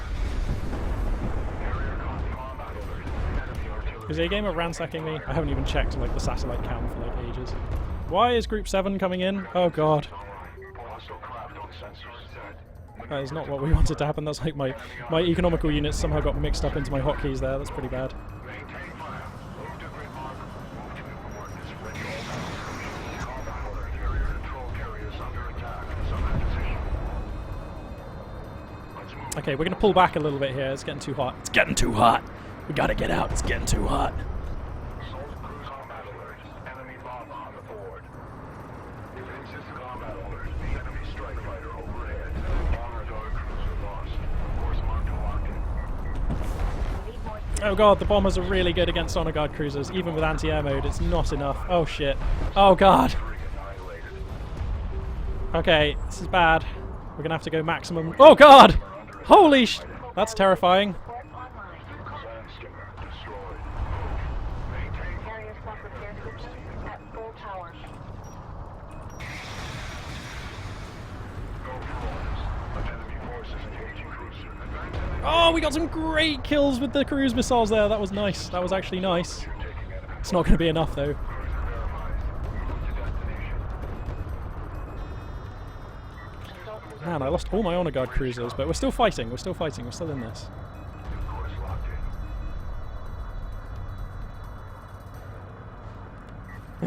in. Alright, thanks to the self-repair systems, we are now back in this. So now we can power up the missiles. And what else are we going to power up? I don't know. That'll do for now, I think. Ready. Waypoint set. Actually, you know what? Mobility support is going to be useful. So let's power that one up. And... carrier missile it's much harder for them to attack me. It's much harder for their forces to reach mine if I attack through here, but it kind of leaves me very crushed for positioning. But I'm going to take this route. I think it's better because it's harder for A-Gamer to hit me from the side, and I might be able to get more work done against Trent that way. Cruiser ready. Assault Group 3 Destination appointed. locked in. Okay, so we're going to leave the honor guard cruisers to guard the rear. Proceed to grid mark. This brave production cruiser is going to be my forward eyes / forward anti-air. Whatever, we're just justifying as we go.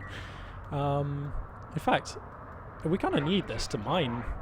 Move to destination. Acknowledge. Rally point marked. Right, we're going to push in with the carrier from this direction now.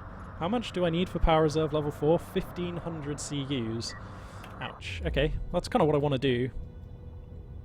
Combat alert. To control carrier is taking enemy fire. Coordinates combat alert. Enemy carrier closing on our position. Salvager awaiting orders. So we're trying, you can see I'm trying for the shots on this support cruiser here. Have I got no sand skimmers at all? Oh dear. Cruiser active. That's quite bad. Carrier ready. Fire engines and move out. Salvage craft reading. I kind of need some sand skimmers just to be my eyes, because with no sensor coverage, I don't really know what I'm hitting. Salvager online.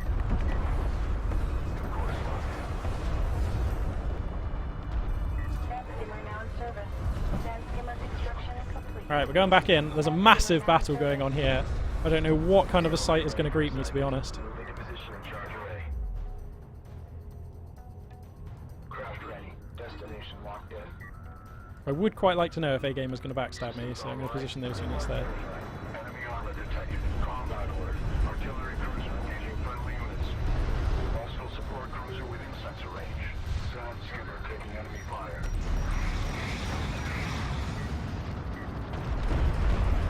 Hostile support cruiser neutralized. Advance on that position. Hostile scanner neutralized. Sand skimmer lost. Copies. Let's go. Enemy detected. Strike systems online. Assault cannons primed. Go for orders. Adjust course. Maintain fire. Okay, so as far as I know, it is now just A-Gamer and me. Like, I think Tren got destroyed there. Go for orders. Ordnance received. Hostile salvager neutralized. Captain here. Let's go. Send command. Alright, let's go push A-Gamer now. Let's go push A-Gamer. That's got to be the plan. If they've still got my stream up open, this is just so comedy because they're just kind of hearing all my plans. But why not? Why not? For deployment. Destination verified. Who cares about defending locations anyway? We won't defend any locations. We'll just... Strike craft ready. Knef are supposed to be nomads, right? Who cares about actually trying to hold anywhere? We'll just shove out onto the map and wait for Power Reserve 7. Yeah!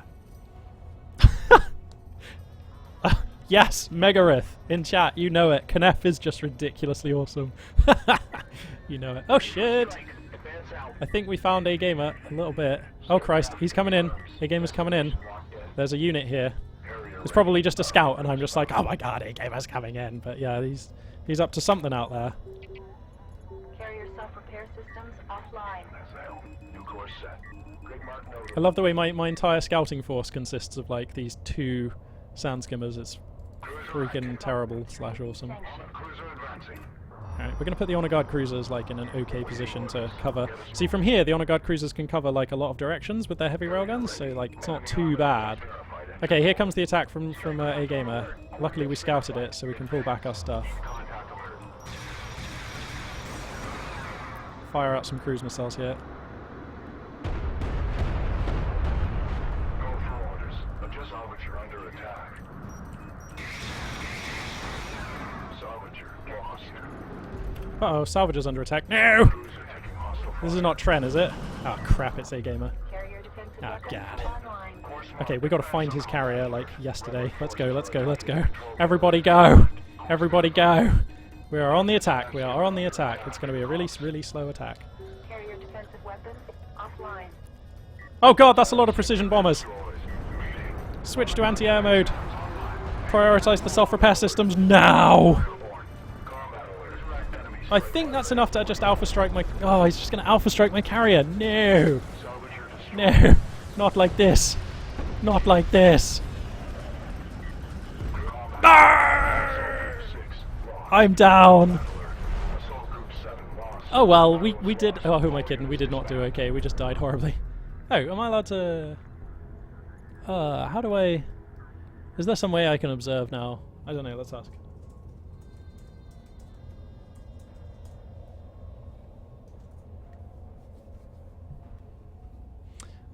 It seems weird that you can't, like, just turn off Fog of War when you're dead. Oh no, can't I observe?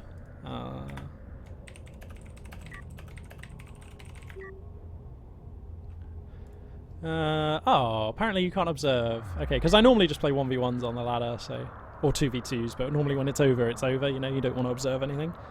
Okay, well, it seems like A-Gamer has won. Judging by the chat, anyway.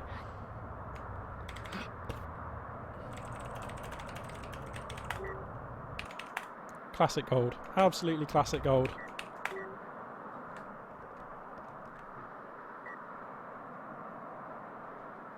Carrier power capacity increased. Alrighty then, guys. I guess that will conclude the stream. Thank you very much for watching. That was a little bit of Homeworld.